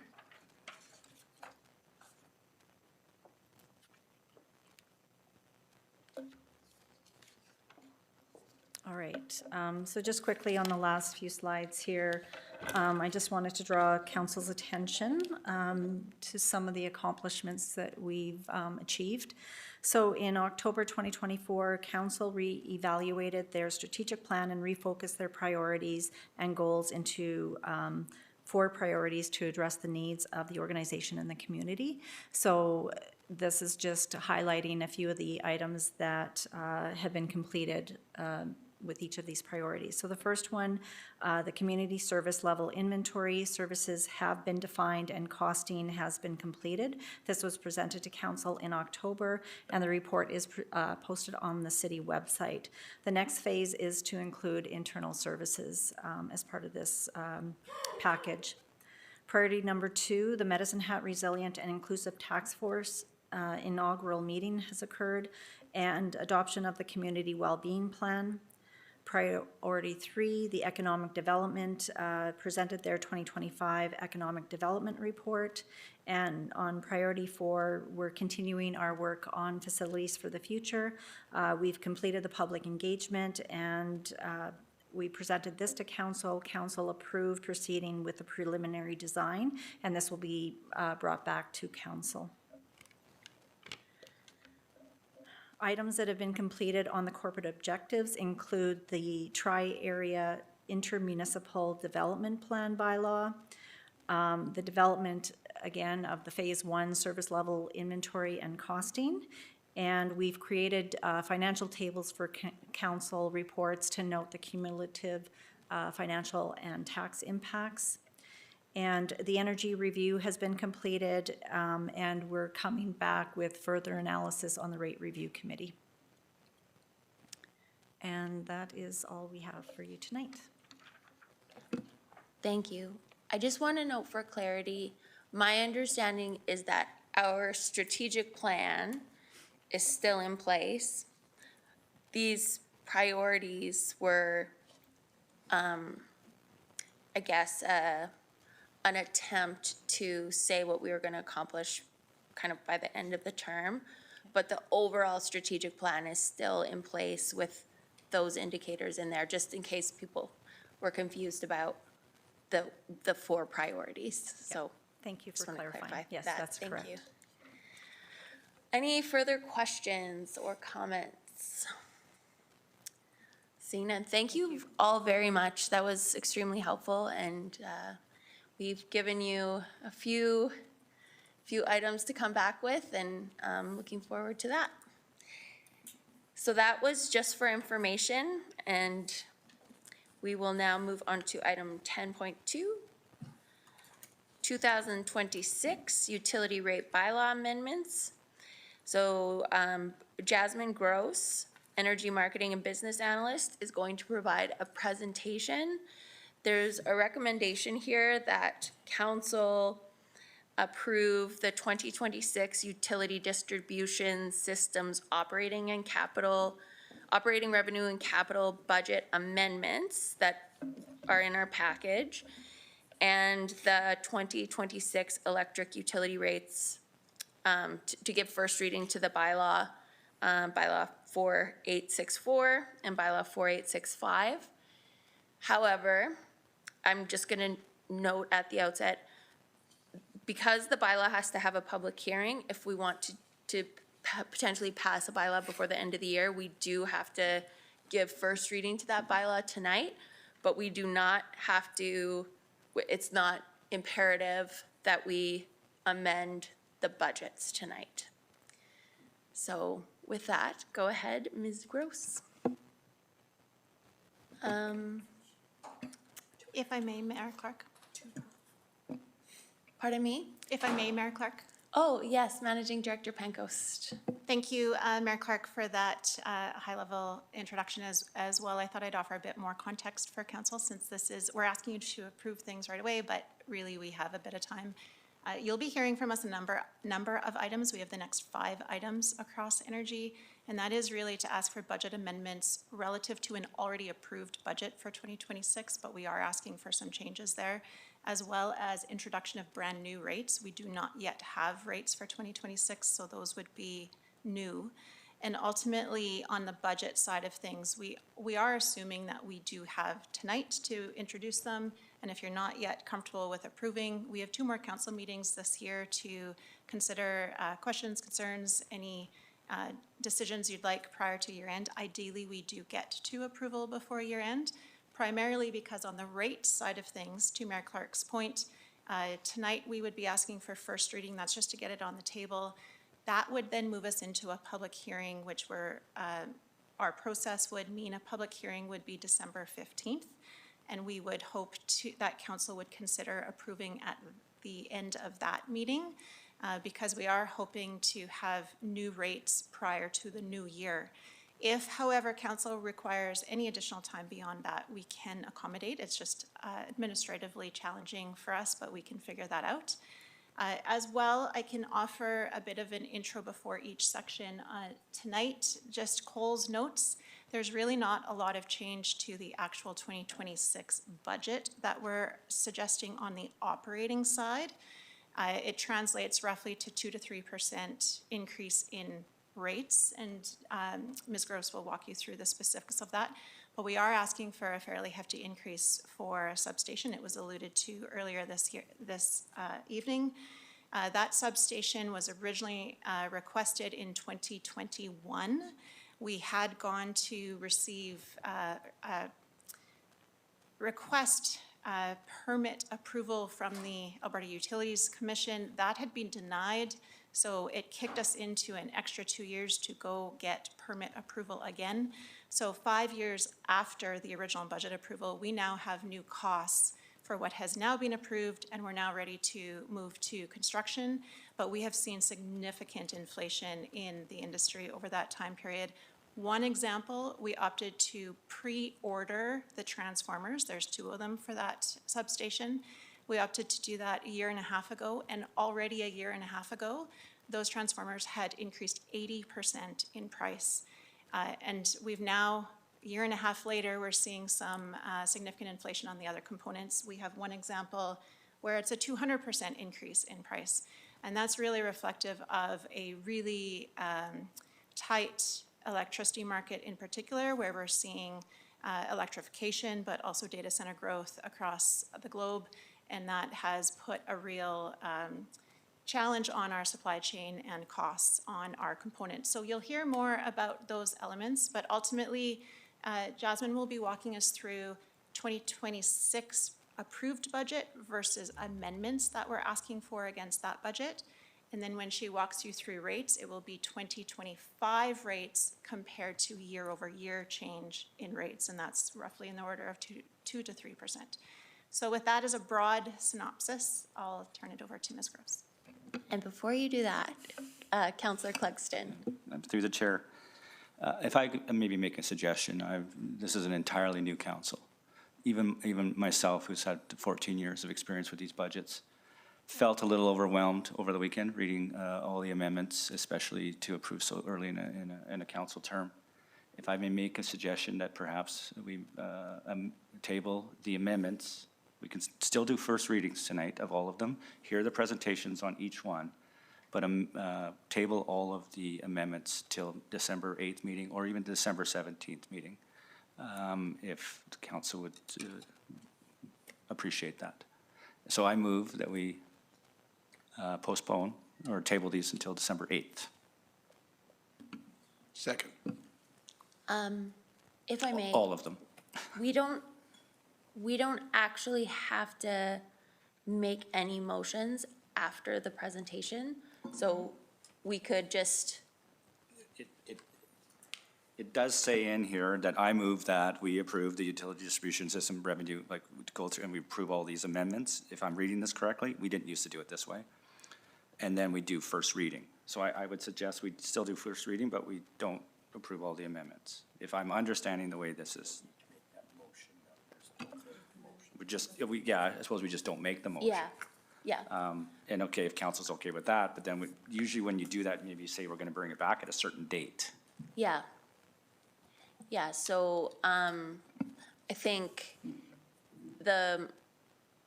you would plan on bringing it back anyway, but, if we are doing the public hearing, if we pass first reading, we do public hearing on December 15th, would your preference to be bringing it back on December 8th or December 15th, the budget amendment piece? Thank you, Mayor Clark. A couple of things. We do have a bit of time to consider the budget. We are hoping before year end, but what we would appreciate is as we walk through the presentation, if there are specific questions of clarity and or areas to reconsider, we'd love the feedback so that we know what to bring back, if anything.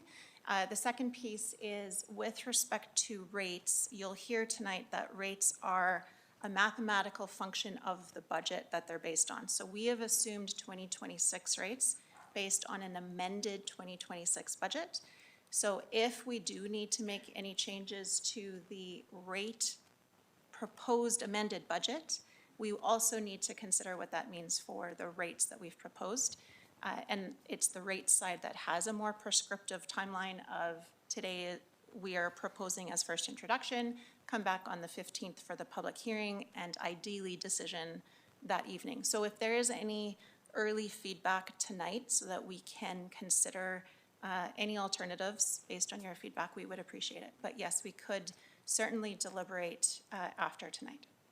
So I do have a motion on the floor from Councillor Clugston to postpone the recommendations in 10.2 A and B until December 8th.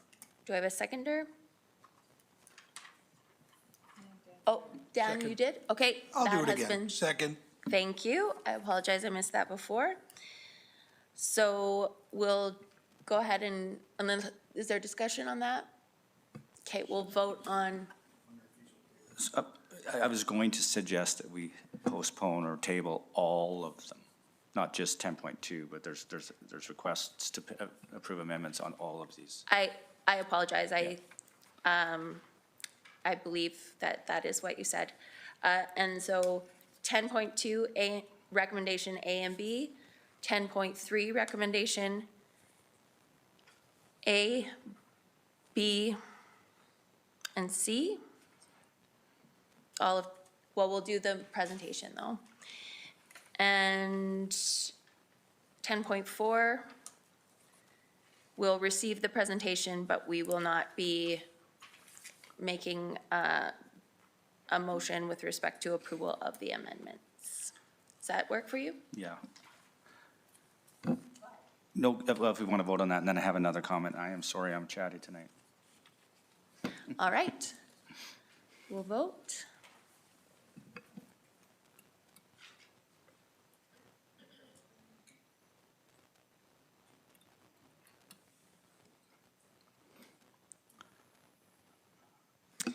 That passes. Councillor Clugston. So, Managing Director Pankos was trying to give us some advice here. What she is saying to council is, if you're going to say hold rates at 2025, maybe suggest that to them now, because they got a lot of work to do, because the rates are dependent on the budget predicts the rates. Not saying you have to do that tonight, but if that's what something's thinking. Or even MCAF, which I understand is tax, goes to the tax side, but even there's a lot of people that campaigned on, we're gonna get rid of MCAF, or we're gonna decrease it. This is the time to be thinking about that as well, because that has a massive effect on the tax-supported budget of $5 to $7 million, which is equivalent to a 5 to 7% tax increase. So those are the things you might want to be thinking about to give direction to the staff if you're thinking about, let's hold rates, if somebody's thinking that. But like, that's what you were trying to say, I think. Councillor Clugston through the mayor, ultimately, we'll actually have to check with the team if that's even possible. It may be that we will just need to have a variance in our actual budget depending, for instance, on the direction of council. But if you were to hold rates at 2025 levels, we won't have time to revisit those rates and get them back into a proposed approach aligned with budget in this calendar year. It would have to come back in the new year. It is several months to pull rates together. But yes, we would work through the realities of what that would look like. Yeah, and to Councillor Clugston's point, it is important for us to be thinking about these things. However, as you said before, the budget already exists for 2026. If we do nothing, it just carries on as budgeted. So I think, given that it's the middle of November and we have pretty much all new council, I think it's also just a possibility that we could say, okay, well, we're gonna go status quo now, but once we get into the next year, then we can start thinking about some of those more complex issues like MCAF and rate structure, and we'll have the rate review committee potentially. So just because we bridge the gap between now and next year doesn't mean that we can't make changes after that when everyone has had a bit more time to get acclimated to all of the things. Okay, go ahead, Ms. Gross. Okay, we're ready. So yes, I'm Jasmine, business analyst with the Energy Marketing Business Analysis team. I'm here with Travis Tucher, the director, and Kevin Rudden up in the gallery, Director of Environment, Land, and Gas Production. We are here presenting on rate-based utilities, specifically electric and gas distribution, and highlighted the budget amendment side of what the utilities look like for 2026. Bear with me. Here we go. Okay, I apologize. Counselor Cox. I just want to know what page this is in our packet so that I can, I mean, it's a bit of a distance for me anyway. 319. 319, how do we, anyway, okay, 319, that's what I need to know, thank you.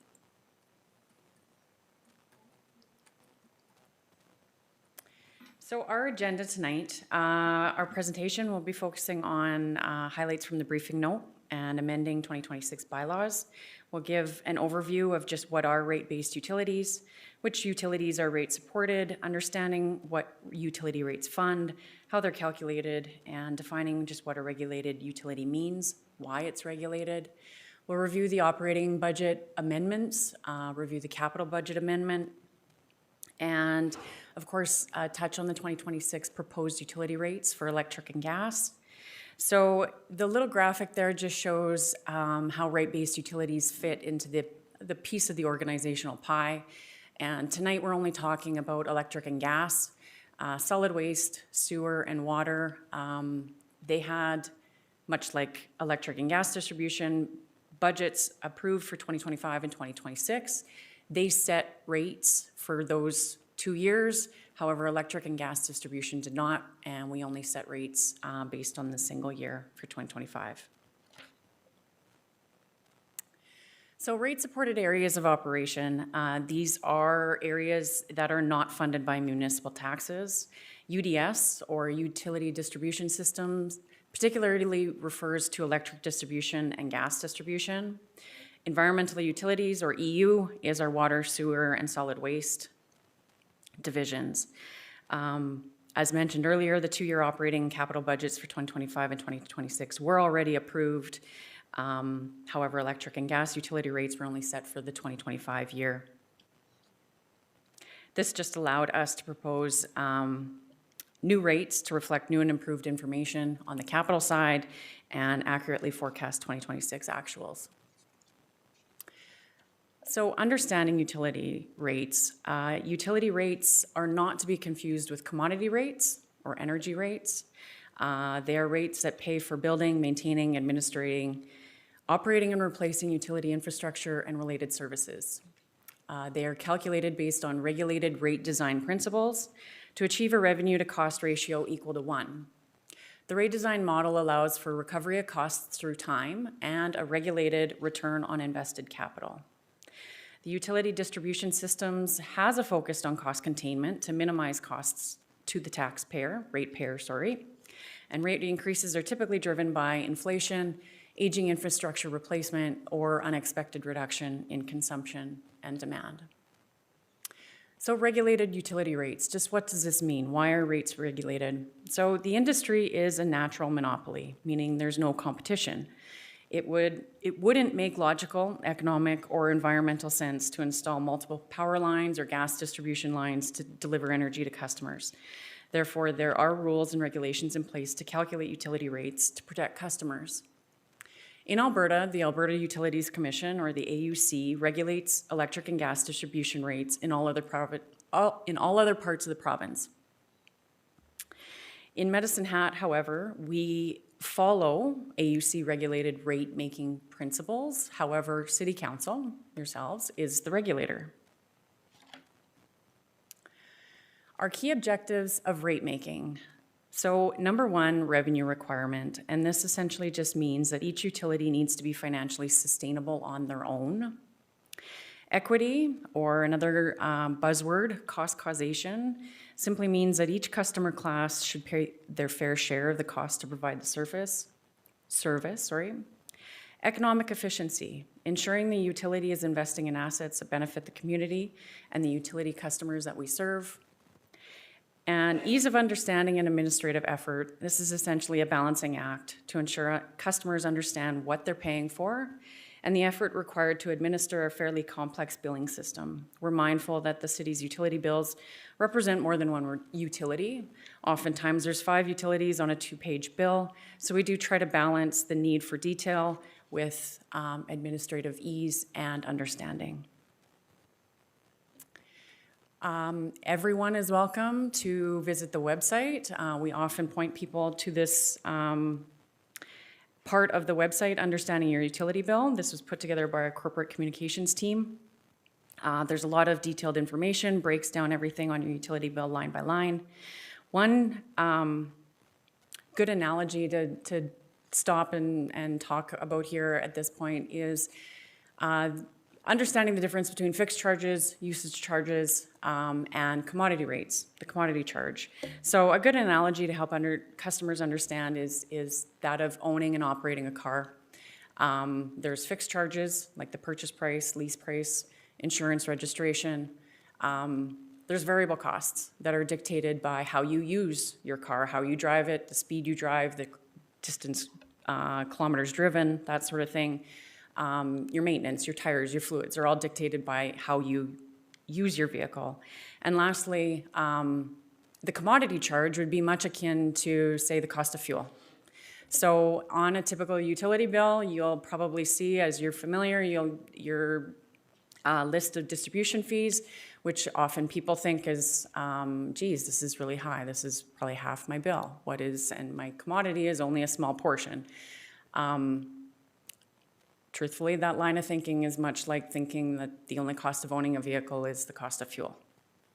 So there are other costs that the utility needs to pass along in order to ensure that customers are getting safe, reliable, and available energy at any moment of the day.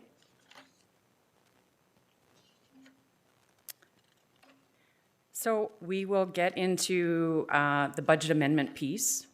So the 2025-2026 operating budgets were developed with an emphasis on affordability while ensuring the short and long-term financial sustainability for each utility. Before we get too far into the numbers, we wanted to provide a high-level customer impact of the year-over-year change, just for context.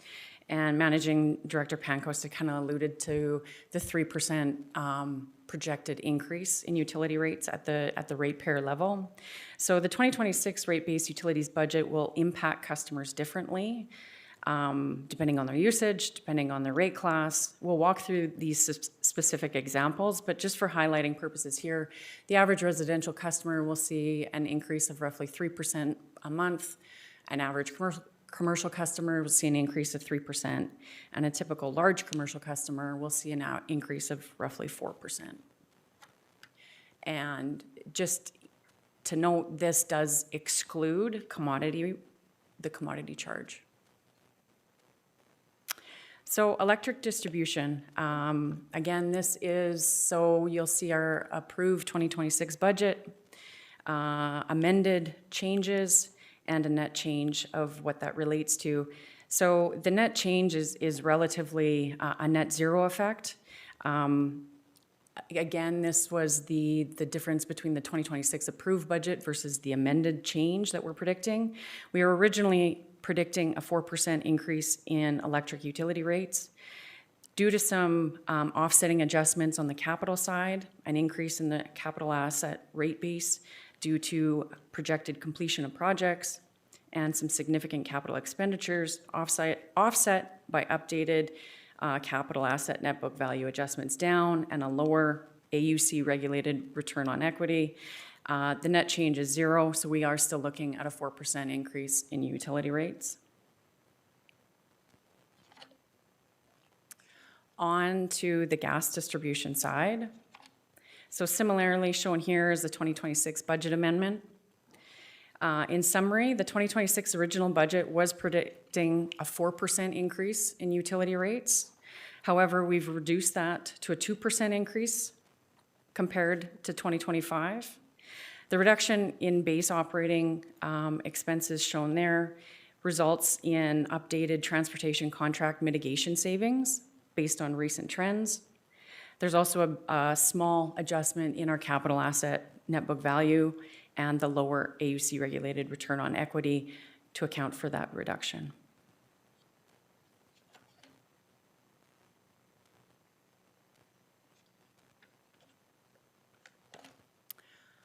Capital budget amendments. So these outline the sustaining capital requests. And for this, and much like how Councillor Cludston had alluded to earlier, the only capital budget amendment request is pertaining to electric distribution and to the tune of $16 million in additional capital pertaining to Substation 11. The new project is to accommodate growth and increase in electrical needs in the southwest area of the city's electric service territory. The original $24 million budget was approved by council as part of the 2022-2023 UDS business plan, which was approved prior to an earlier regulatory permit application that was not successful. The initial application to the AUC was denied in July of 2023, and the process of site reselection began. AUC approval was recently obtained in April of 2025, and the revised in-service date is projected to be April of 2027.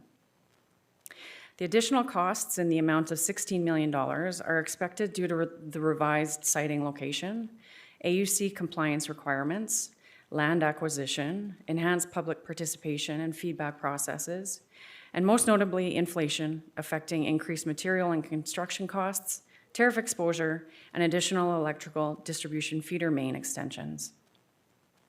The budget amendment was mentioned last year as part of a pending and potential in-year budget request, but at that time an accurate assessment of the increased cost was still somewhat unknown. There are no capital amendment requests for gas. I do have Councillor Cox. Thank you. Thank you. Through the chair, for my benefit and for the benefit of those who may have forgotten, this AUC caused delay that's going to saddle us with some pretty hefty expenses, had to do with changing the location for the substation.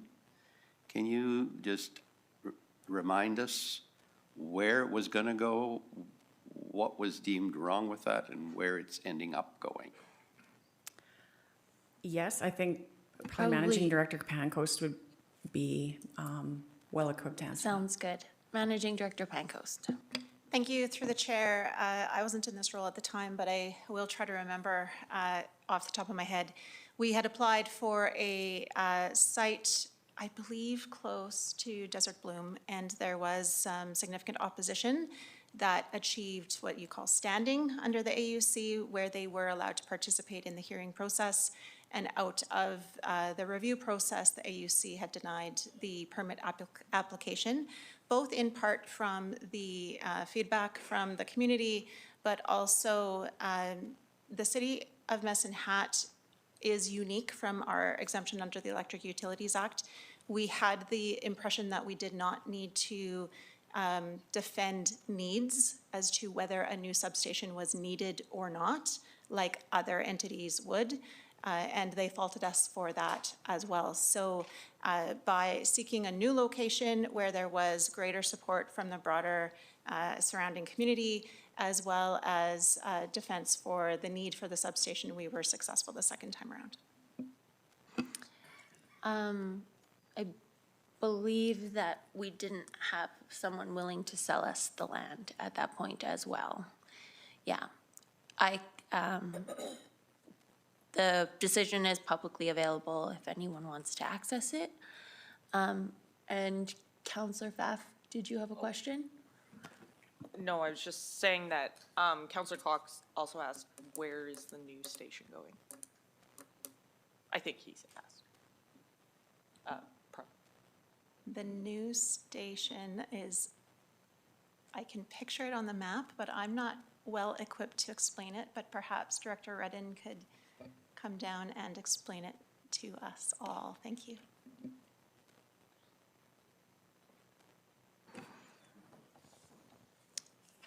Thank you, Director Redden. Good evening. Through the chair to Councillor Pfaff. The new substation, to describe it, would be south and west of the airport, west of Highway 3 as you're going south before you hit the curve that takes you going west again, if that makes sense. I could give you a land location, but it wouldn't make any more sense. And the other Interestingly, location was further south of that and on the other side of the highway. Yeah, I was gonna say, I thought that was close to where the other location was, but. Yeah, it's north and west of where the initial location was. Okay. And there's a RV storage yard, et cetera, close by. Your farmer directions were very descriptive. Perfect. thank you.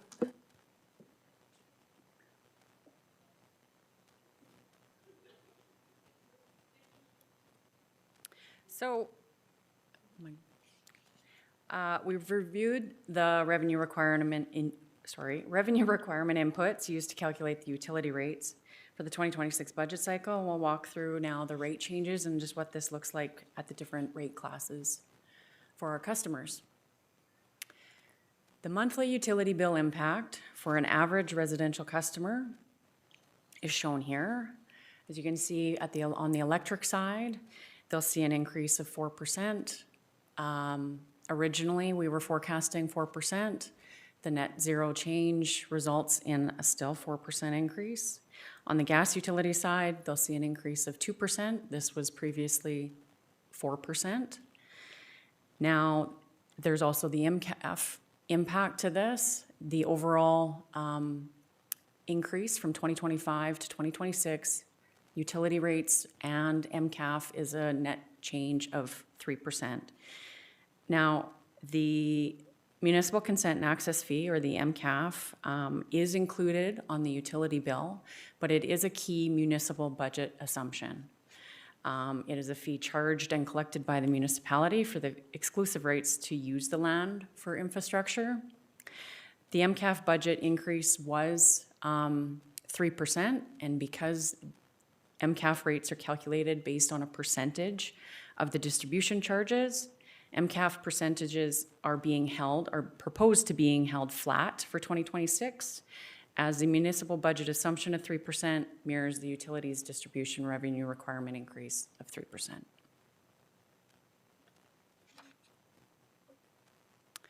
The monthly utility bill impact at the average commercial level is an overall increase of roughly 3%, considering electric, gas, and MCAF impacts. The monthly utility bill impact for an average large commercial customer is shown here. A slight increase compared to the others, a total increase of 4%. That is largely driven by the fact that their utility bills are largely weighted on variable costs and driven by demand.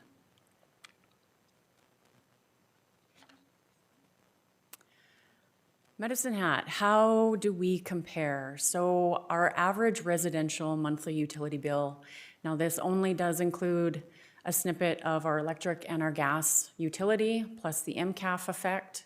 But what this means is when we look at the other municipalities' 2025 rates, Medicine Hat's proposed 2026 rates are on average $72 a month lower than the average. So the key takeaway, although the 2026 utility rates are proposing an increase, there's still a Medicine Hat advantage when comparing to the other municipalities, especially at the 2025 rates. To note, this comparison does exclude the commodity side for natural gas and electricity.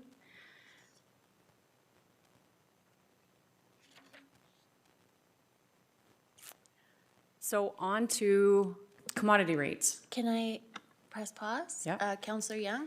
Thank you. Just a question. So, I mean, I think your graph here shows it clearly, but so Medicine Hat in Alberta, obviously we can tell that we have the lowest rates, but is that are you just using these bigger communities to prove the point? Do we have the lowest rates in Alberta? Yeah, is there anything else we're missing here? So when we do our comparisons, utility rates, so on the distribution side, because it is a natural monopoly, we are comparing to other distribution companies. So Lethbridge has their own electric distribution. That's why we like to use Lethbridge. Calgary, this is ENMAX. Edmonton, this is EPCOR, that sort of thing. So at the utility distribution level, these do, although we are saying Red Deer, it would be that area, that utility district or distribution jurisdiction expands beyond.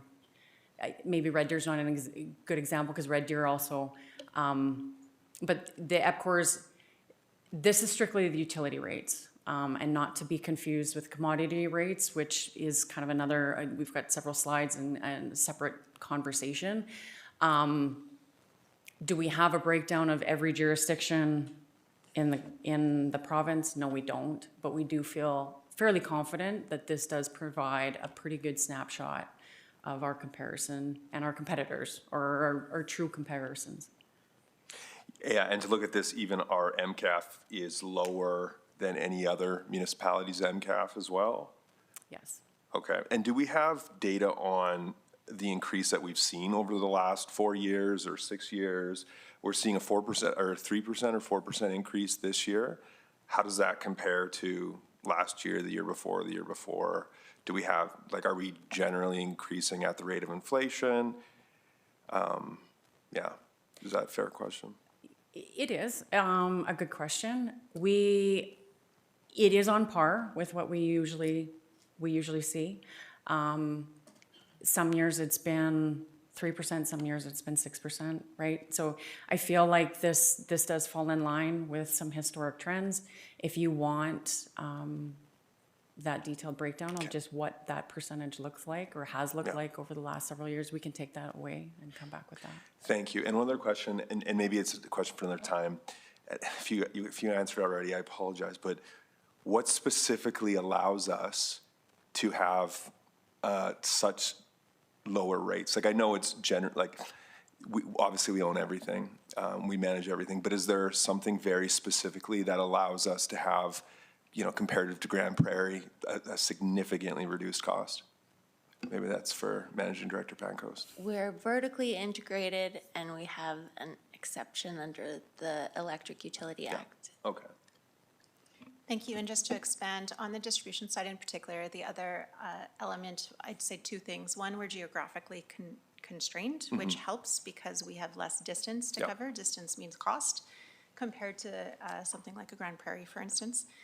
The second thing I would say, in addition to what Mayor Clark said, really relates to the life cycle of our assets. So although we've always tried to stay in and around inflation or better, we are coming up to a period where we will see pressure on our rates because we're in a period where we're going to see capital turnover of our existing assets.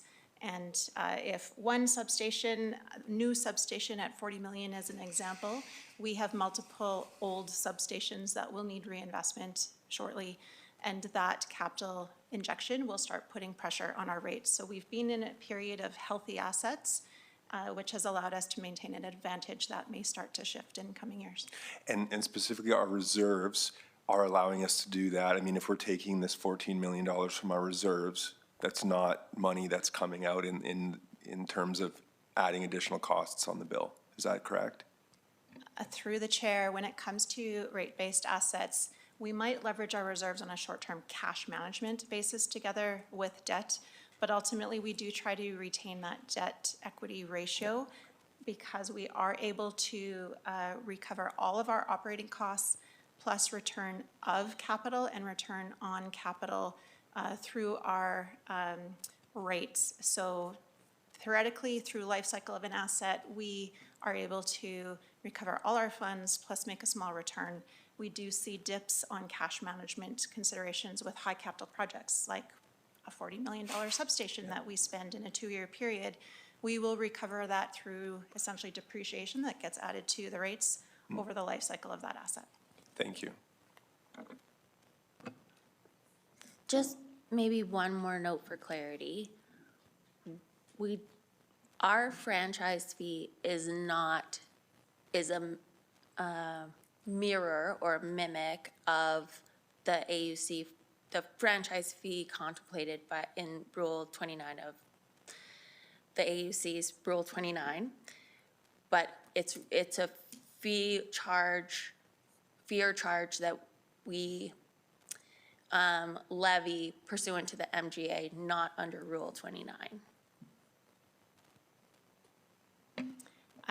Mayor Clark, and by franchise fee, you're referencing the MCAF.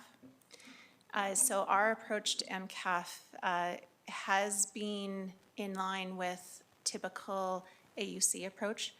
Calgary, for instance, had tied it to their overall charges, including commodity charges, and the AUC did rule on that as of late. We weren't in the same scenario as Calgary, if that's what you're referencing. Just, I think there was some confusion because the way that the way an NCAF is determined under Rule 29, I think that's the right rule, is that there's a certain process along with that, but we're different than that because we're charging it as a rate fee or charge under our authority through the MGA, not through the process of the AUC. And perhaps, Mayor Clark, you may be correct, but as well, the City Council is the regulator of our rates, and City Council would get to choose the rates. And in this case, if there are detailed questions on MCAF, we may need to look to either Managing Director Barda or perhaps Manager Dickey, because as Ms. Gross mentioned, on utilities, we are essentially a flow-through. We collect it from the customers and flow it through to the municipal side of the equation because it's the municipal side of the equation that sets that charge, not the utility side directly.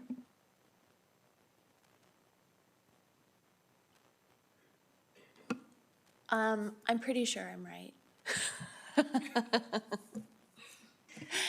If I remember correctly, and it's been a few years since we've developed the framework for this, but I'll see if Manager Dickey has any further information on this.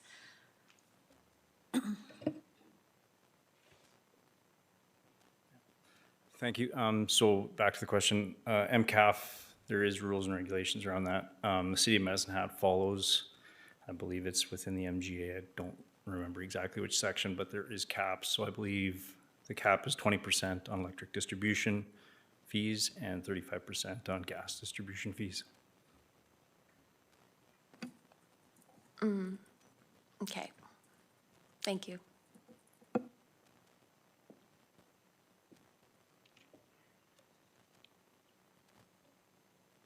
Moving on to commodity rates. So the prior discussion in the slides previous to this has all been talk on commodity rates have been excluded. Now's our chance to talk about commodity rates and what this means for the customers and our rate setting methodology going forward. So the electric and gas commodity rates are separate, again, from the utility distribution rates.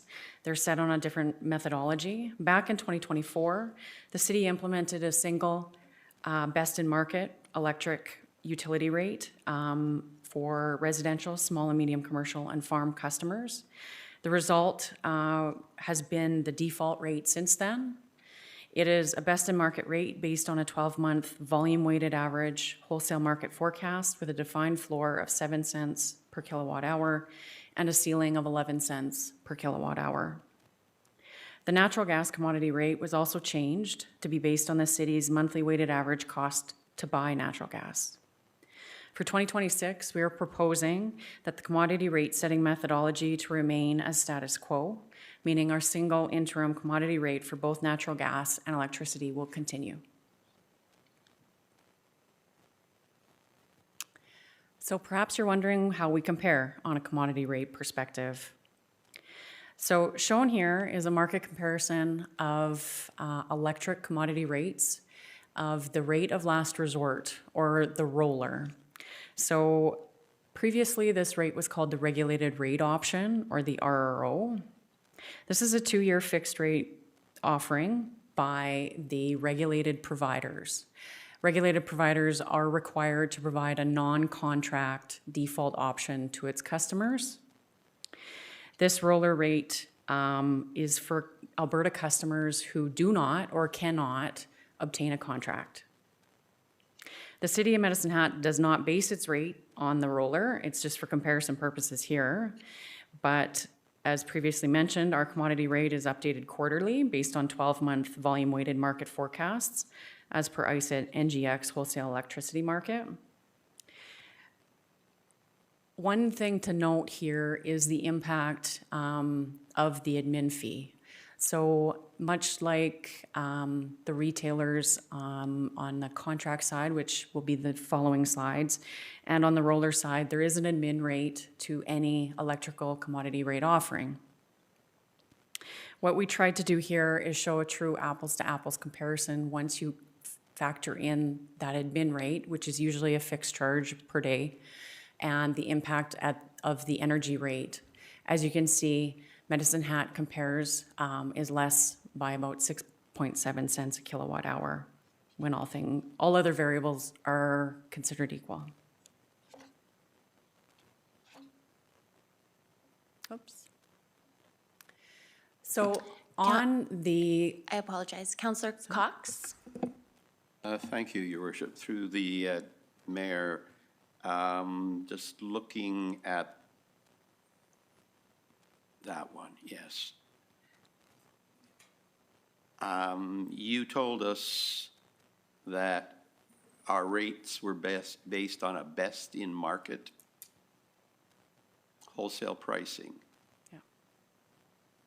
But yet it's like these others are all within pennies of each other, and we're way down.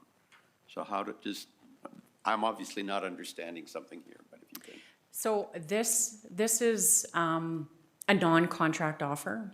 This is a default rate that the regulated providers, your EPCORs, MMAX, Directs, offer to their customers who do not seek a contract. So there was a change in rate setting methodology back in 2024 when, if anyone remembers, the RRO rate exploded due to some market circumstances, and the government changed how the regulated providers are to calculate their regulated rate offering. As a result came this and the roller rate. So this is a 2-year fixed rate product. So as you can assume or imagine, there is some risk tolerance that they've built into these rates to ensure recovery. This rate is expiring at the end of 2026 and will be reset, but is only allowed to be reset within a 10% margin. So we don't offer these contracts, we just have a rate and that's it, you don't? We have, yes. And so if we can move to the next slide, that shows us a more favorable comparison, although we're still $1 to $2 or more less. So again, my question is, where does the best in market, how does that impact this chart? So these, let me just step back. So these are the contract offerings from the market share, the majority market share providers. These are, if you were to go onto their websites or to UCA Helps, you'll see that these are their advertised rates. We've added in the impact of the admin charge and what that looks like. The rates that are shown there are in cents per kilowatt hour, and it's just to compare the energy rate as a whole, an apples to apples comparison. So Medicine Hat, when we calculate our electric energy rate, we are looking at the wholesale market, as would these customers look at the wholesale market as well, except from a retail perspective, there would be added costs of transacting that wholesale, obtaining that wholesale rate. Just out of curiosity, Councillor Cox, is it that you're looking at the market there and you're saying, like, Well, we're best in market by too much, I but I think think it's more wholesale pricing? I appreciate the error in my approach here, and as I go to the next slide. So I'll just pull that whole line of questioning back, although, yeah, I'll just pull it back for now. Thank you.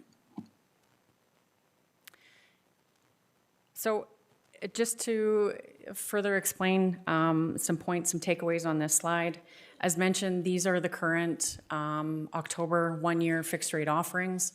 As you can see, Medicine Hat's all-in rate of 7.56 cents per kilowatt hour is comparably less than our average competitors. So from a Medicine Hat advantage, not only are ratepayers saving $72 a month on distribution, they're also saving roughly 3 cents per kilowatt hour on the commodity side as well. On the gas commodity rate side, excuse me. So our gas commodity rate is updated monthly. It's based on the volume weighted average cost to buy natural gas. Our comparisons, Direct Energy and Apex also provide a regulated rate offer with a similar methodology. As you can see, these are the year-to-date averages of how we compare. So roughly Medicine Hat's gas rate to date has been 7 cents a GJ less than the average. Again, the importance of the impact of the retail admin fee that gets layered in to the base energy commodity rate.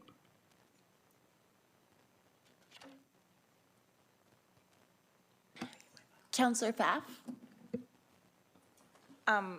Yes, through the chair. I think perhaps this might be more a question for Managing Director Pankos, but you had previously told us, or told me, or whatever, the information's out there, that we only use like 10 to 15% of gas for our own gas for our electric generation. So when we're setting our gas commodity rate for ratepayers who are using gas in their house, is this our own gas that we're using, or are we purchasing this from the general pool and then reselling it to our citizens? Through the chair, yes, we do have some of our own production that we'll use for heating purposes, including for our customers. We essentially price that at market price anyway, because that's our opportunity cost. If we were to sell it to the open market, we would receive the market price. And essentially, this is a flow-through plus a small retail charge to our customers. So it's all based on fair market value in the broader provincial commodity market for AECO, the natural gas price that we access. Okay, I guess my question's more, not so much about what the rate is, but what percentage of our own gas are we using when we're selling gas to citizens? Essentially, and the team can correct me if I'm wrong, but all of our local production enters into our local natural gas distribution system. Oh, cool. Okay, thank you. Thank you. Councillor Young? Again, thank you so much for this information. I just want to simplify it for myself.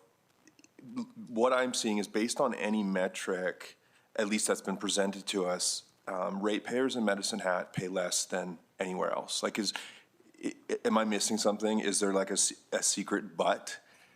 Because it looks to me like in Medicine Hat, like based on apples to apples, and any way you look at it, we pay less, not just on the utility side, but on the commodity side as well, for our power, our gas. Is that true? Okay. There was a nod. Is that correct? Yes. Okay. Okay. Through the chair, yes. Yes, You are okay, correct. thank you. I just want to, and yes, and I think obviously that's something to celebrate. I know there's still work to be done, and I know we are held to a very high standard in Medicine Hat. That's important. But we have to celebrate, I don't know if celebrate's the right word, but I don't know if we communicate that enough. So anyways, that's just my 2 cents. Because when you put it in that way, like we're the only city that gets to say that. We're the only municipality that gets to say that in Alberta. So it's a big deal. Not that more work doesn't need to be done. I'm not saying that. It's a big deal. Agreed, thank you. Okay, go ahead. So in conclusion, our recommendation from administration tonight is that council approve the 2026 UDS electric distribution operating and capital budget amendments and the 2026 UDS gas distribution operating and capital budget amendments by way of first reading of the electric and gas amending bylaws. And acknowledge that first reading of the rate-based electric and gas bylaws occurs tonight, November 17th, with second and third readings scheduled for December 15th.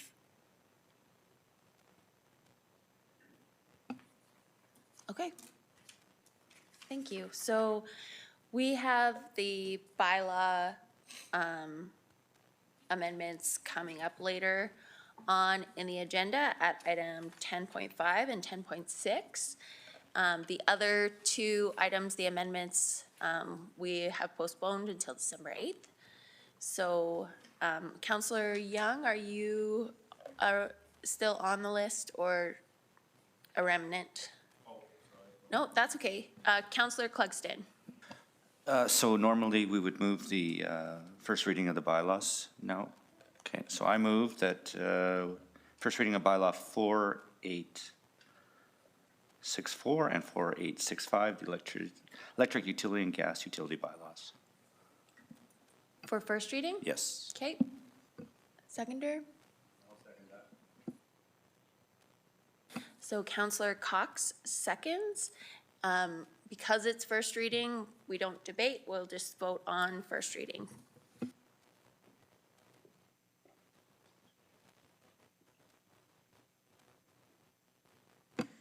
And that's unanimous. Next item is, thank you very much, everyone, for your presentations.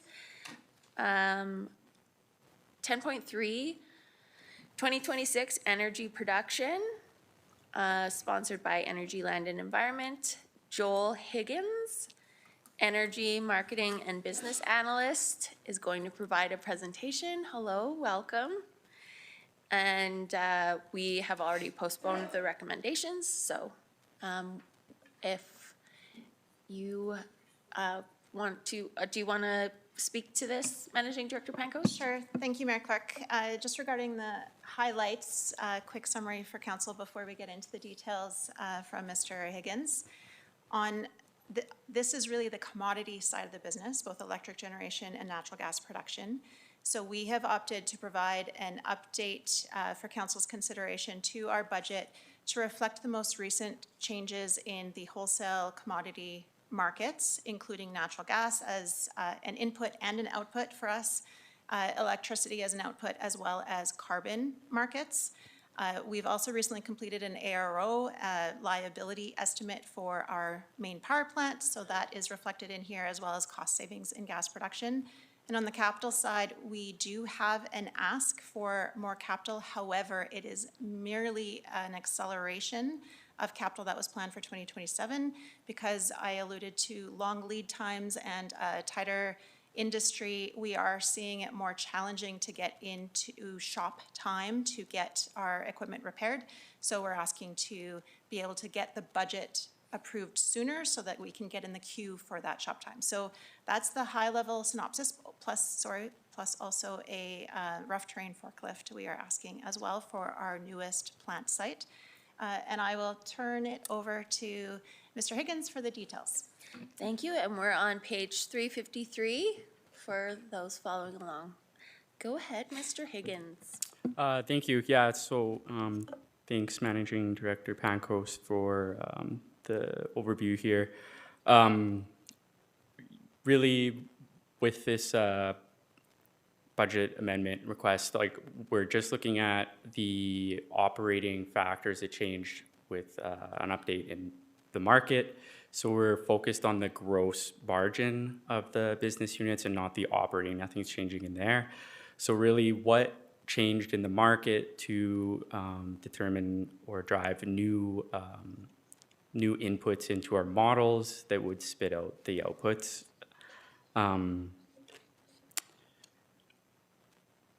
So the original 2026 budget was approved based on market factors and conditions in 2024. So time has passed since then in the volatile commodity market. So we have looked at updating the models with the most recent forecasts. So things like the price forecasts for power and gas, carbon compliance costs, and maintenance, critical capital maintenance scheduling and capital equipment needs. So I'm going to be reviewing some of the major factors that were updated that are driving the changes that you'll see in the amendment request. One of the biggest ones being the forecasted commodity prices. So there really wasn't a huge difference or change in the overall annual settle from when we originally forecasted.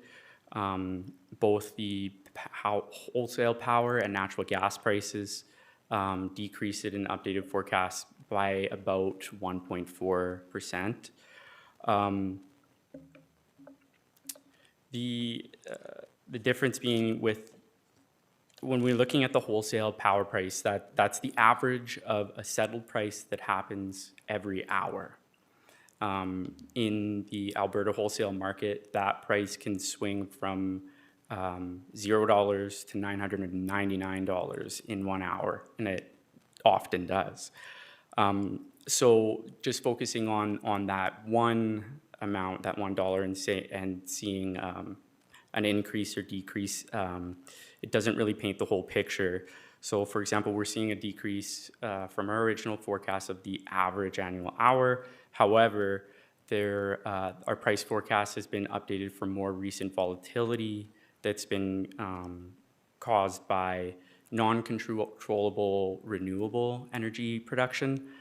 There's been a significant increase in renewable energy generators in the market over the past couple years. And they're non-controllable, so when they swing, the controllable generation has to increase or decrease, and that really swings that hourly settled price. So generally, our electric generation plant is controllable and can react to price signals. So although the wholesale prices decrease a little bit, if market volatility or the price volatility increases, we can generally take advantage of that. For example, if it's a really high price in the market in a given hour, or we know it will be for a few hours, we can turn on spare capacity generators, increase generation, and sell it to the market and capture those high prices. And the flip of that, if the market price is really low or zero, we have the capacity to import some power and pay $0 as opposed to our variable cost to generate. So we can take advantage of that market volatility both ways. So market volatility generally results in an increased gross margin for electric generation. Specifically as it relates to exports, revenue from exporting power, and the cost of importing power. On the natural gas side, however, and there have been some great questions throughout the night that have kind of answered some of the questions that might come up when I explain some of these things, and definitely feel free to stop me and ask questions at any point. I know a lot. This is a ton of information and a lot to wrap your head around. So on the gas production side, it was we were just talking, or you guys were just talking about the percentage of gas that's consumed or sold by our business that was actually produced by gas production, and it's around 20%. The remaining 80 has to be purchased. So that gas is flowing all the time. Our producing wells are flowing all the time for about 20% of that consumption. The gas production doesn't have that flexibility to increase production right away within a couple hours to take advantage of higher price one day, or decrease and just pull from the market when it's cheaper. They're subject to receiving the market price for the production at all times. And as Jasmine kind of explained, the remainder or the actual gas that was purchased is sold back kind of at the cost. You can consider the gas produced also a cost. We're buying it from the gas production business unit, selling it to the customers. We're not buying it from the market. So when the price of wholesale gas drops, our gas production business unit, which also includes the retail, it will see a more direct correlation in their gross margin to an increase or decrease in the gas price. Another material change or update that impacts the amendment request is the cost of carbon forecasted. So historically, and carbon compliance for electric generation, it's kind of I think it's often a misunderstood how it works. If anybody's has questions about kind of how it works, just stop me. But you have, you can settle your obligation. So the provincial regulations set the amount that you're allowed to, amount of tons of CO2 that an electric generation plant is allowed to produce. If you go over, you're out of compliance, but the regulation allows you to come into compliance by purchasing credits. A credit is worth the reduction of 1 ton of carbon. The province sells a credit called a fund credit at a prescribed rate. And so you'll see that step in the graph there. Each year, the cost of one of those credits purchased from the government increases $15. You can also settle your obligation by purchasing emission offset credits. It's another credit, 1 credit worth 1 ton CO2, but green energy projects generate those credits. So they are offsetting carbon. They get to generate a credit that they can sell to an out-of-compliance generator to use to settle their compliance, but they're selling it at a market rate. Historically, that emission offset rate had followed the fund credit price. So when we set our budget, we know roughly how many tons of CO2 we will produce. We know our limit. We know what our offset will be, and we know that the price will be roughly what the fund credit price will be. But recently, the price of the emission offsets has plummeted, and the tier fund credit price continued to increase $15 until earlier this year, the government announced they were freezing the fund credit price as well. So the emission offset price plummeted even further. So it's because the emission offset price has plummeted because there's an oversupply. A lot of people who held them were holding them and not selling them because they knew it would increase in value. There's been a lot more green energy projects generating the credits, and then again, the price freeze. So now we've updated the budget to reflect a true weighted average cost of carbon compliance by purchasing cheap emission offsets or using ones that we have, and which is significantly reduced how we calculate what is our variable cost of carbon per 1 megawatt hour and what our forecasted true compliance cost would be. So excuse me for a second.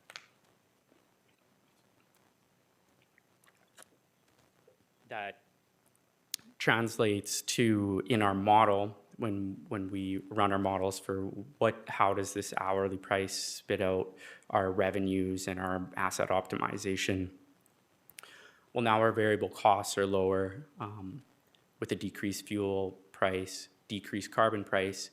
We have the ability to get a margin on exports at lower price so we can export more. Just an example of how a lower cost will impact a broad category of revenue and costs on the electric generation side. Any questions on that part? I thought you did an excellent job of explaining that. Honestly, that was really good. Councillor Hellman. Thank you. I have a couple questions. So with those funds, where do they go? In the province collects them, but what do they do with it? So they sell the fund credit and they collect money, and then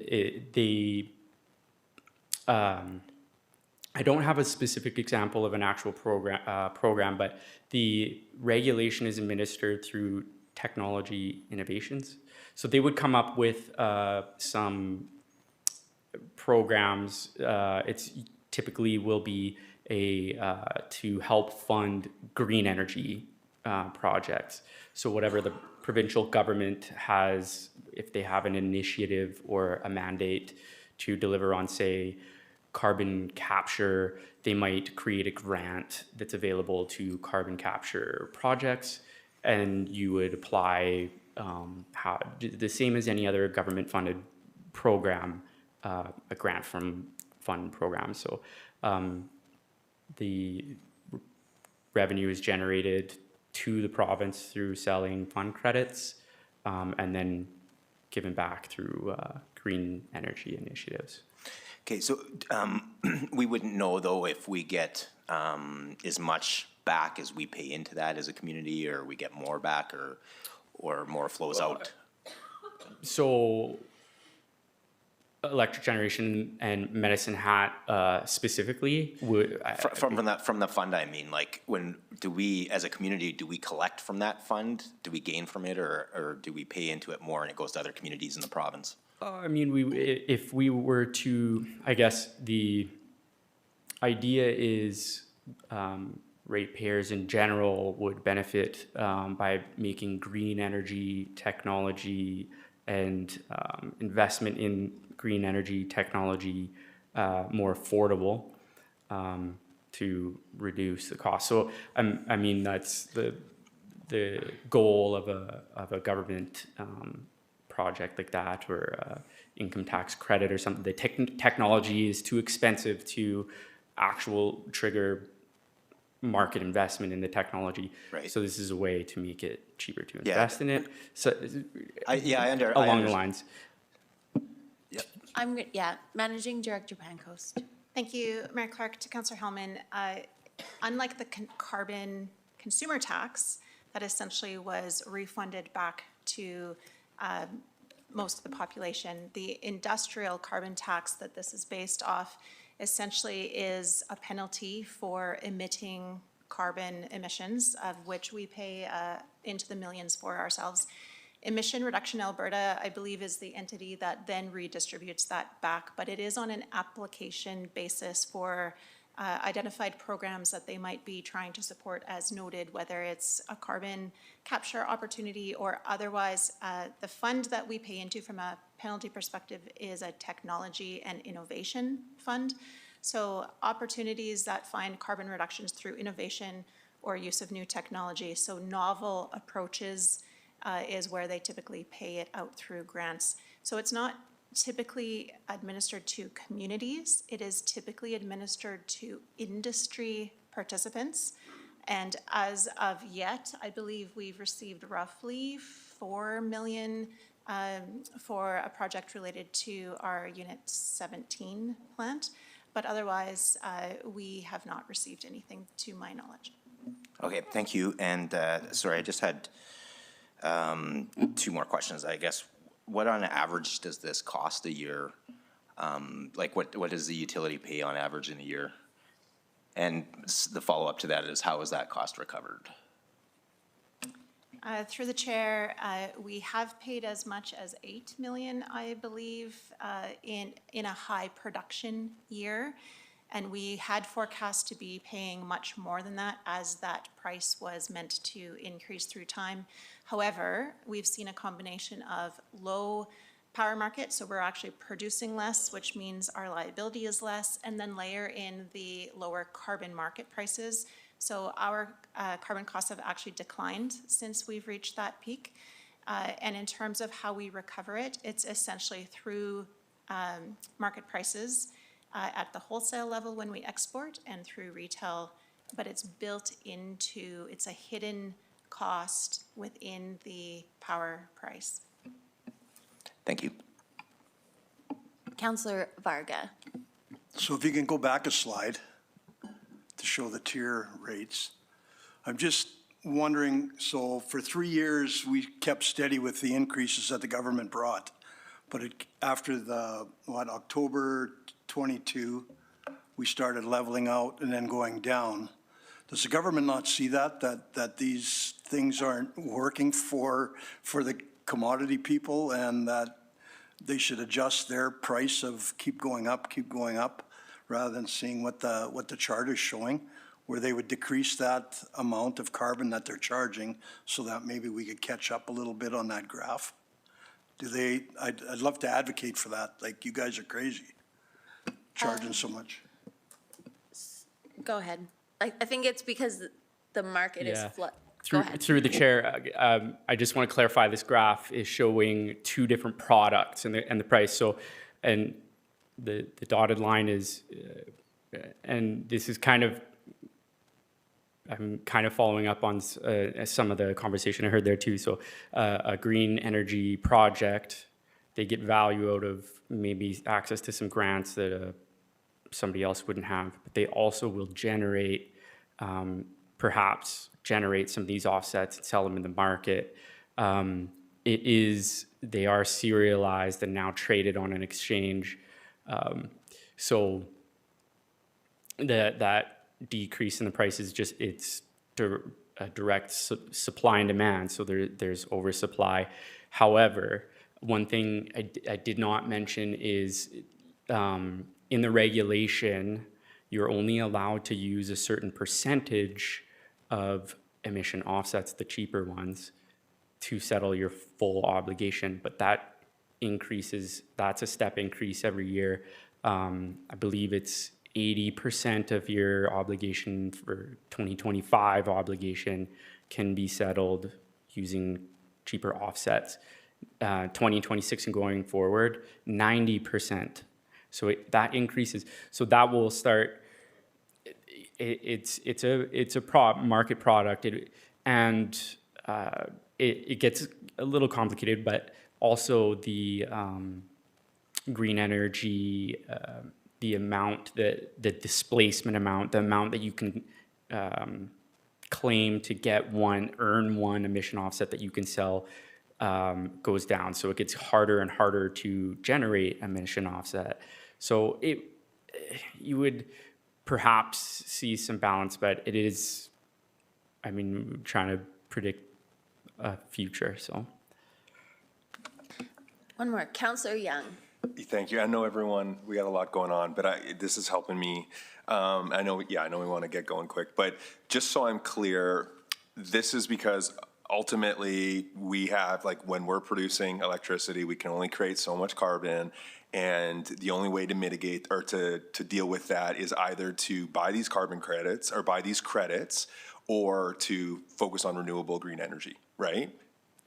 Correct. Okay, and these are two products. One is by the provincial government, one is a market product. The market product has been being significantly reducing in value, so I imagine everyone's buying the market product as much as they're allowed to, right? So do I have that right?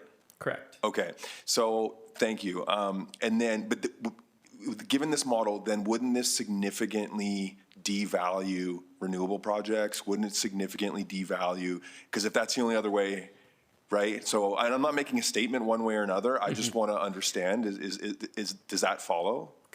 Through the chair, yeah, I can kind of clarify. And I don't, we're kind of going down the weeds on one part, but that's totally fine. I want to try and clarify as much as possible. This is giving context to what the numbers that we're going to show.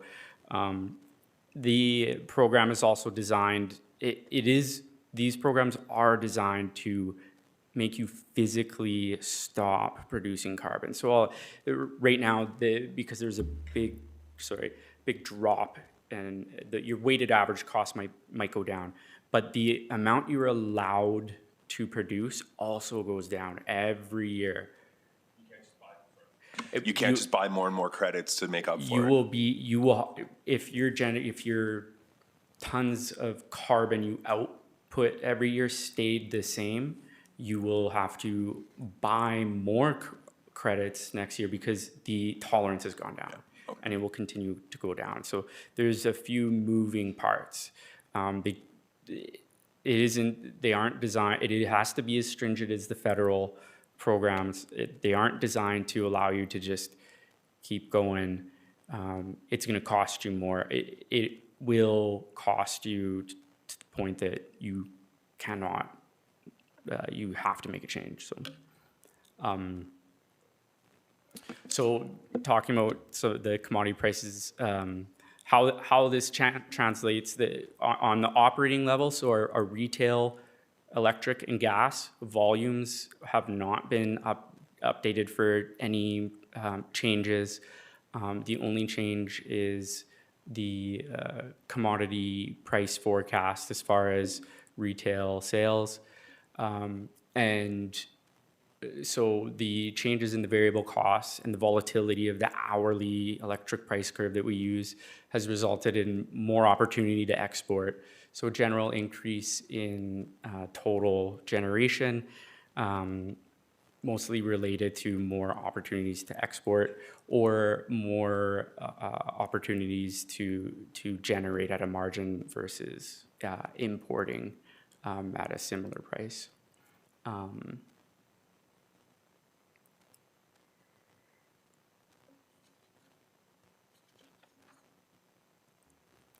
So how that translates, looking at electric generation first, so an increase in opportunities to capture higher prices.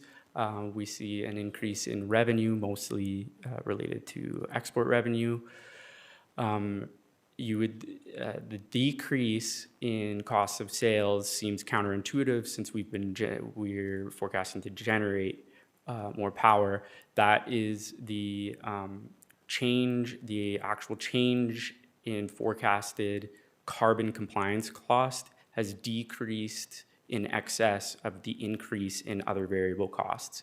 Other variable costs being fuel costs, increase in volumes, slightly offset by the decrease in the cost with the decrease in gas price. But carbon really was a significant decrease when we look at budgeting our weighted average using emission offsets at a lower rate. There's a small operating increase. That's an internal charge between electric generation and gas production. It's part of the increase in the volume of sales to gas production. And there's an increase in other expenses that's directly related to the ARO liability that will be recorded in 2025. That is ARO asset depreciation and the liability accretion forecasted in 2026. So this will be a new liability offset by a new asset on the books. The asset will depreciate, the liability will increase until you actually spend the money and abandon the generation plant. So that's a $3.3 million increase to other expenses there. The net result of updating these forecasts is for electric generation, about a $5.2 million increase to net income. On gas production, again, earlier I talked about it has more direct correlation to in the gross margin, gross profit related to increases and decreases in the gas price. We do see an overall decrease of just under $600,000 in gross profit. That's almost all related to the change in revenue from the produced gas sold. Just to kind of go over again, the 80% of the gas that's resold is purchased and sold. It's at a cost basis. So you'll see cost of sales increasing, revenue increasing a bit, offset by the price impacts. So if you look at it, the purchase gas increasing, purchase gas sold increasing a bit, the net difference is going to be whatever you've produced and sold. It is, however, offset by some, we did look at the operating budget, some operating for gas production, and we're requesting amendments for some other material decreases for, there's some staff positions that are not going to be refilled. For the base operating expenses, net internal charges, that is part of a gas charge, I believe. Anyways, the operating expenses that we did look at were material enough to for us to include in the amendment request. So the net or the EBITDA change is almost trivial at $18,000 increase. Other expenses on the gas production side are again related to asset retirement obligations. We've completed reclamation of more wells than expected, reducing ongoing carrying costs of those wells. So that has been updated and reflected in a $457,000 decrease in other expenses there. So the net there is an expected, it ends up being an expected decrease of $475,000 to net income on that business unit. Typically, we combine these business units together for a net energy production overview. So including some of the losses expected in gas production with the earnings from energy production. Overall, it's a $5.6 million increase in the forecasted 2026 earnings, and which is looking like an estimated $3.9 million increase to the dividend from the energy business units back to the city. Are there any questions on the gas production? Not seeing any. Thank you.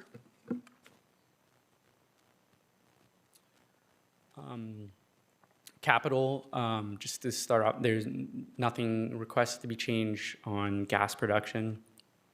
And again, electric generation is a little bit different than the other ones. The majority of electric generations, almost all of its capital requests are sustaining capital. The amendments that we're bringing forward are not for new projects that would not have existed. The electric generation fleet has very specific critical maintenance intervals for the generating assets. We revisit the hours that are put on these machines, along with now the extended lead times required to get these machines, the generators, into the depots to get the work done has extended. So we need to, one way to look at it is we can no longer request and expect to spend the full overhaul, like for example, major overhaul.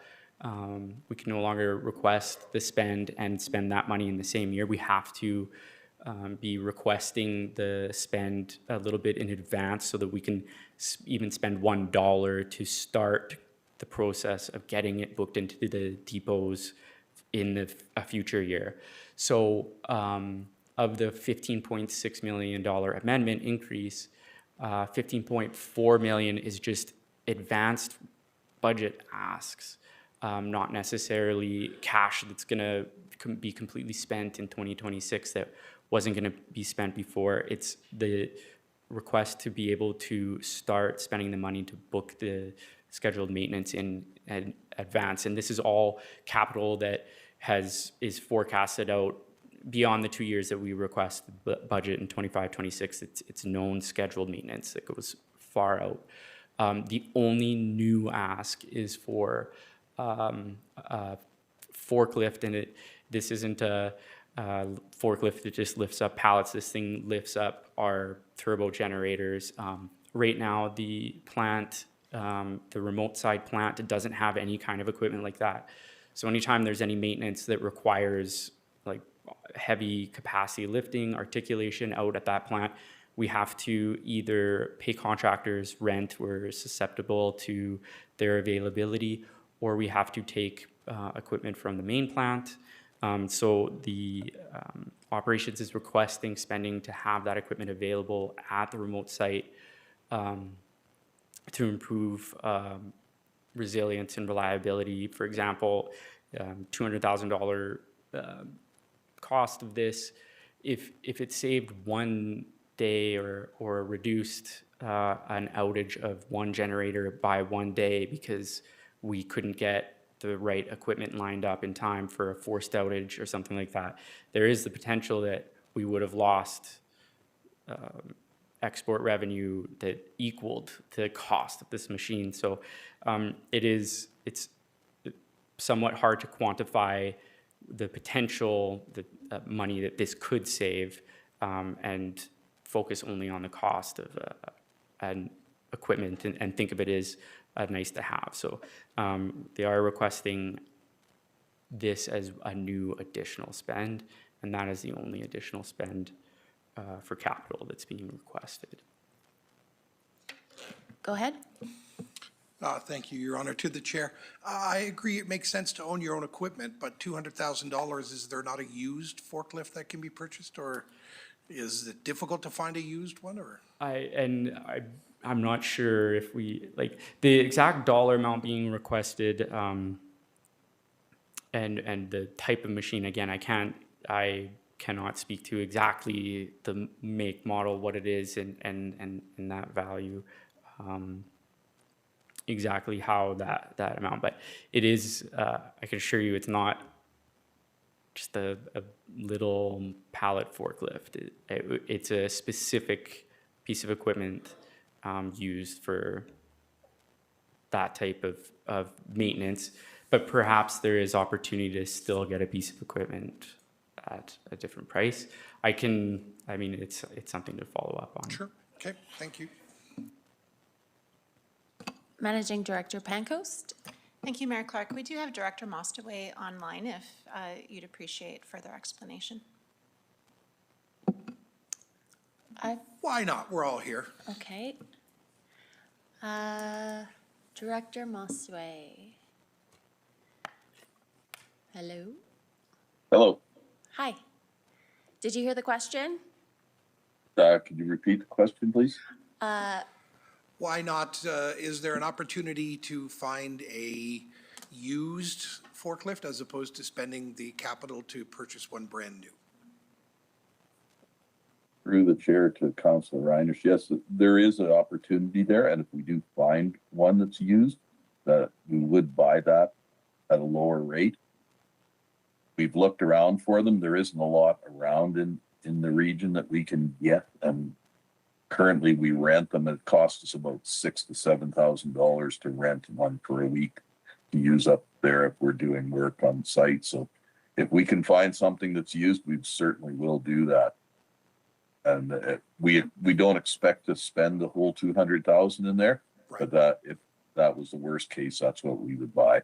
We would try and get around there, but we're looking a little bit less than that, and then we have to make sure that it's suited for our purpose too. So as Joel mentioned, it's quite a different machine than what it sounds like. It's not exactly a forklift. It's actually called a telehandler. So this thing has to be able to lift things that are in 8,000 to 10,000 pounds up in the air. Okay. To reach out. Thank you, and compliments to your mustache.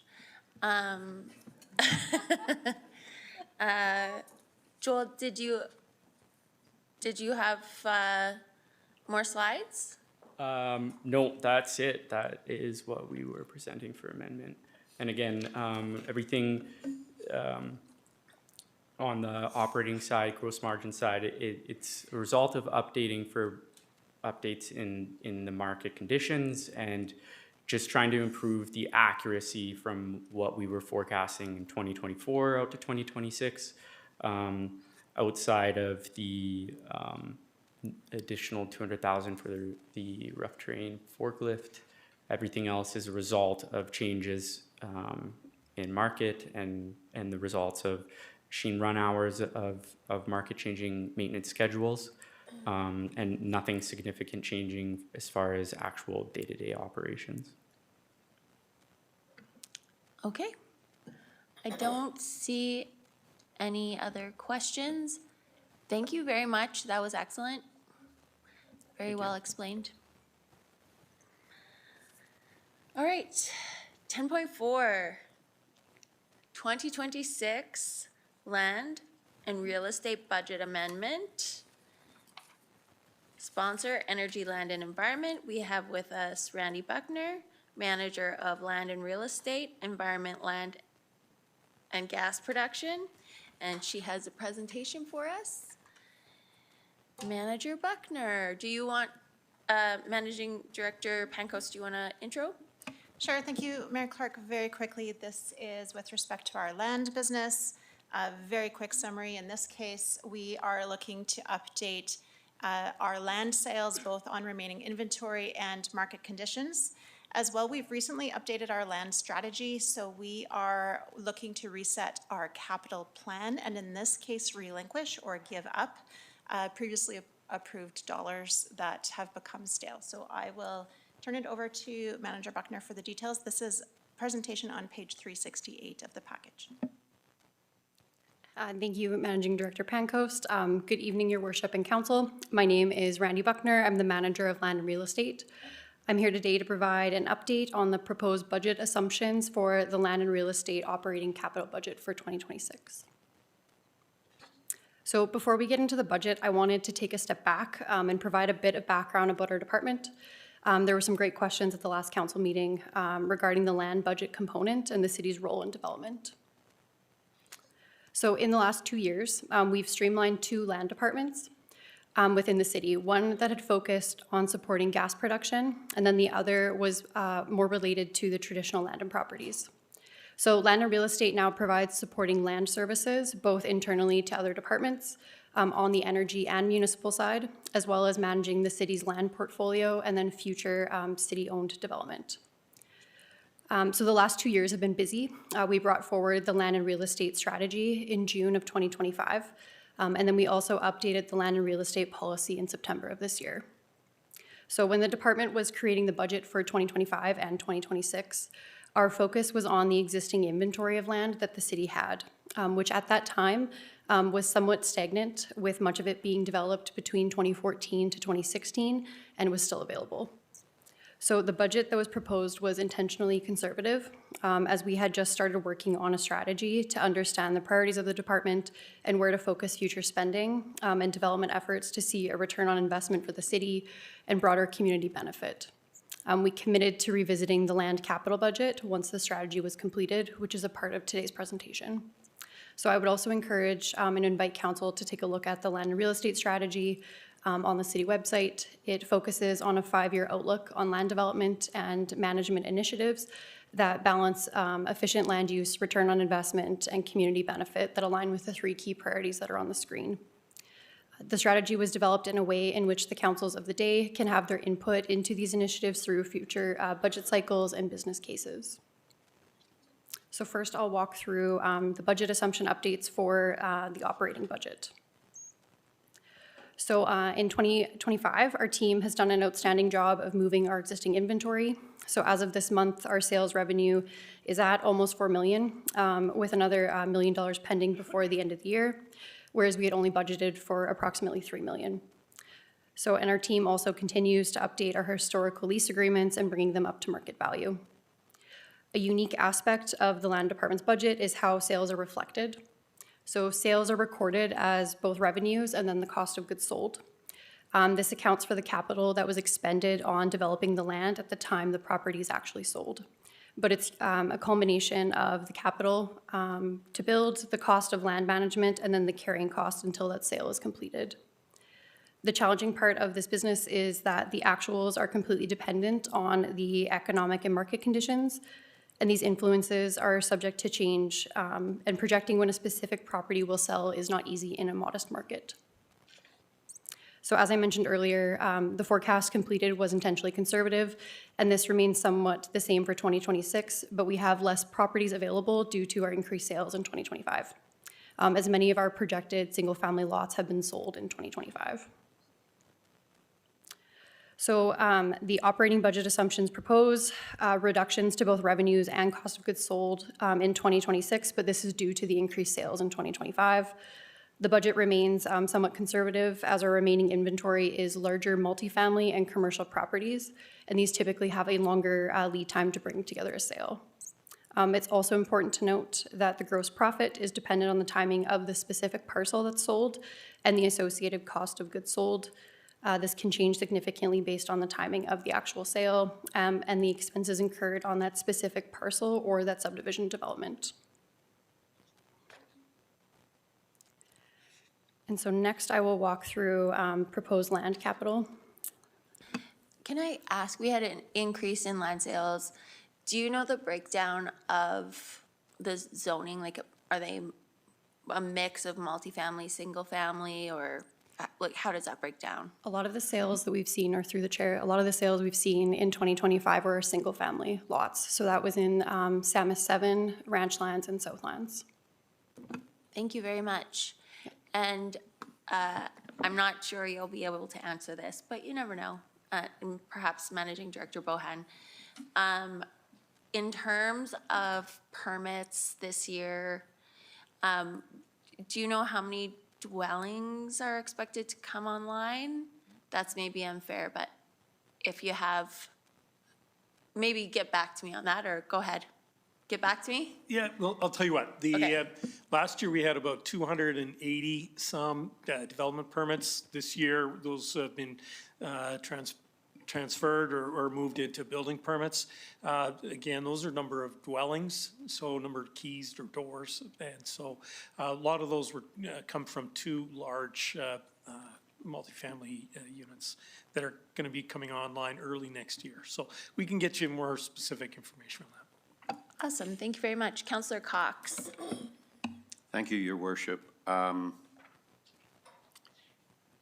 Just going back a slide, well, there you are at the, no, you were right there. Am I understanding this correctly? You're asking us to reduce the budget?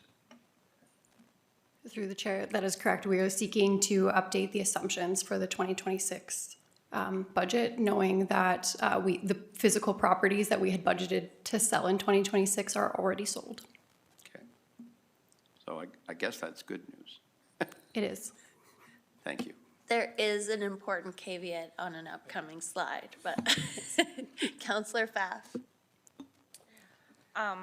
So I just had a question on cost of lots sold. What's the breakdown on that? Like, what are the costs? Was that our cost to buy it? Was that our cost to, put in services, lawyer fees? What was it? Through the chair to Councillor Pfaff, it depends on the specific parcel. So for some of our parcels, that might have been the subdivision, like the actual papering of a subdivision, or the servicing of water and sanitary lines. For the single family lots that the city has, that was for the full build out of the entire subdivision development. So I mentioned earlier, for Samus 7, for example, that was built in 2014, 2016. That's when the city actually expended that capital.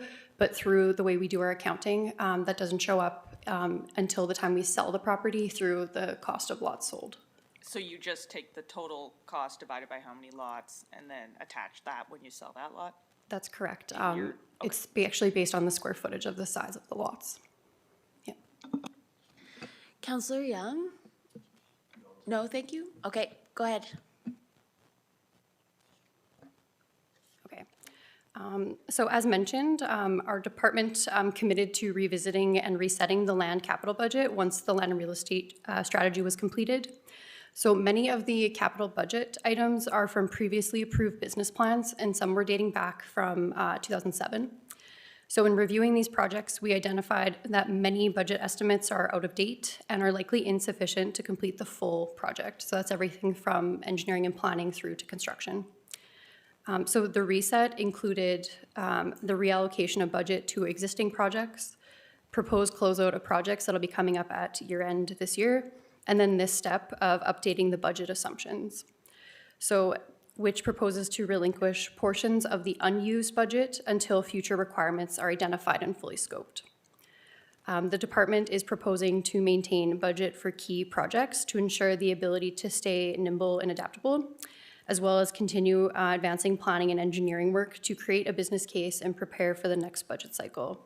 This approach also allows this council to provide their input and direction into these future initiatives instead of carrying over outdated budget approvals. An important point on the land capital budget is that land development is funded through the future sales. So this exercise is administrative in nature only and does not impact overall budget availability. So as these funds were not reserved or earmarked separately. So as mentioned, the department is proposing to maintain budget to cover costs already incurred on existing development projects in years past, as well as completing that initial work of planning and engineering to inform these future budget requests.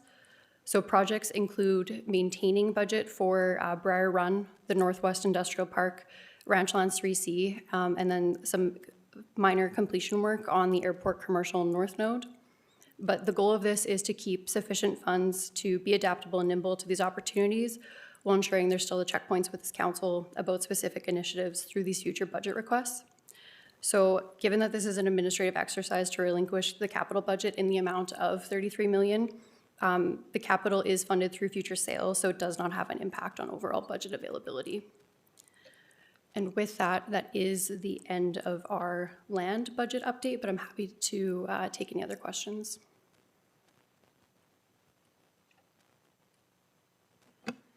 I don't see any other questions. Thank you very much. Thank you. I guess we'll see you again when we discuss the actual amendments. Thank you. Great job. All right.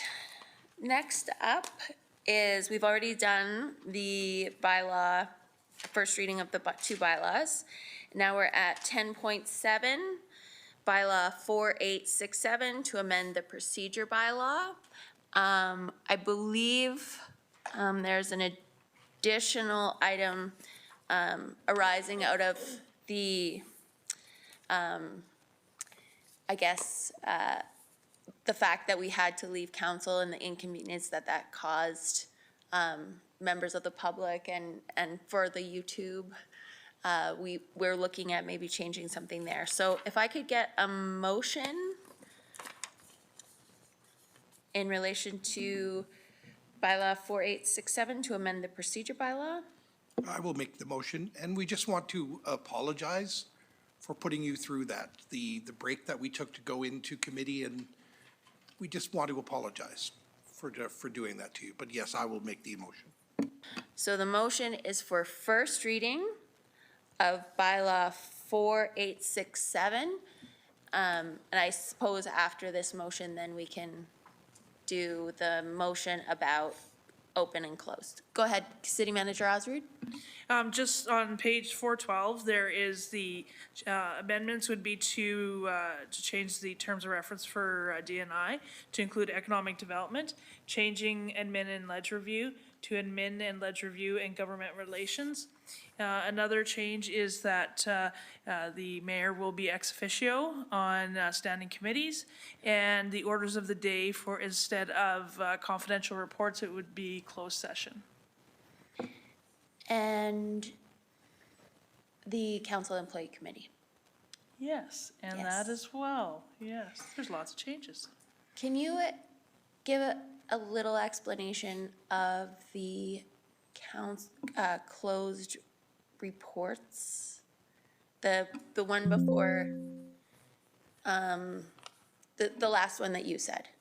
Yep, so the Municipal Government Act talks about closed session, and previously on there it said confidential reports. So referring to it as closed session better aligns with the Municipal Government Act. Thank you very much. So did we have a seconder on first reading? Can I get one? Counselor Hellman, do you second that? Okay. Can you say that into your mic? I apologize. I'll second that, please. Thank you. So this is first reading. We will just vote.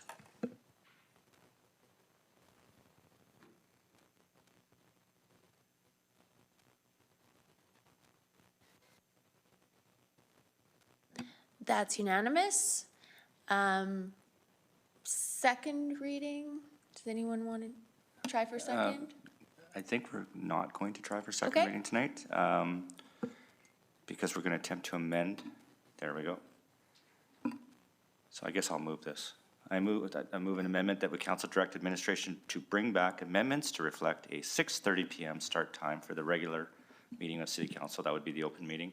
And a closed meeting to occur before the open meeting at a time deemed necessary by the Agenda Review Committee. I'll second that. Any discussion? Counselor Cox? Thank you, Your Worship. In keeping with the city manager's suggestion, should this read closed session to occur rather than closed meeting? I'm seeing a nod, so Yes, would that be okay. a friendly amendment to the mover and seconder?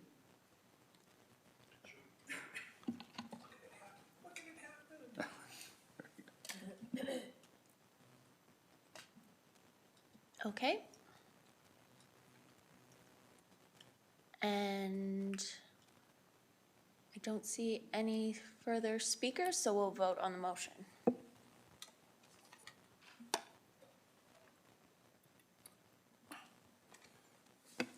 That's unanimous.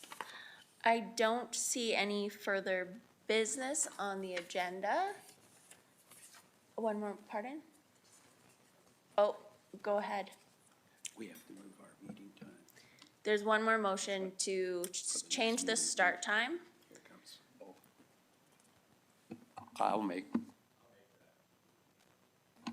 I'll make that motion, Your Worship, in order that we don't inconvenience the public and our broadcasters the way we did today.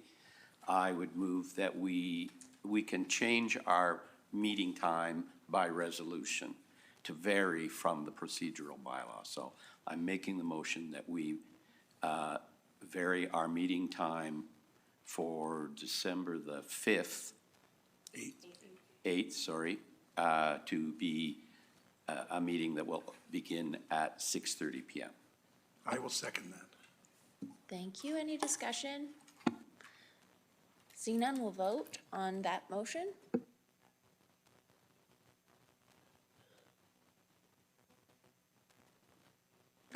That's unanimous. Now, I believe that we don't have further business. Any objections to adjourning the meeting? Seeing none, this meeting is adjourned at 9:31 PM. We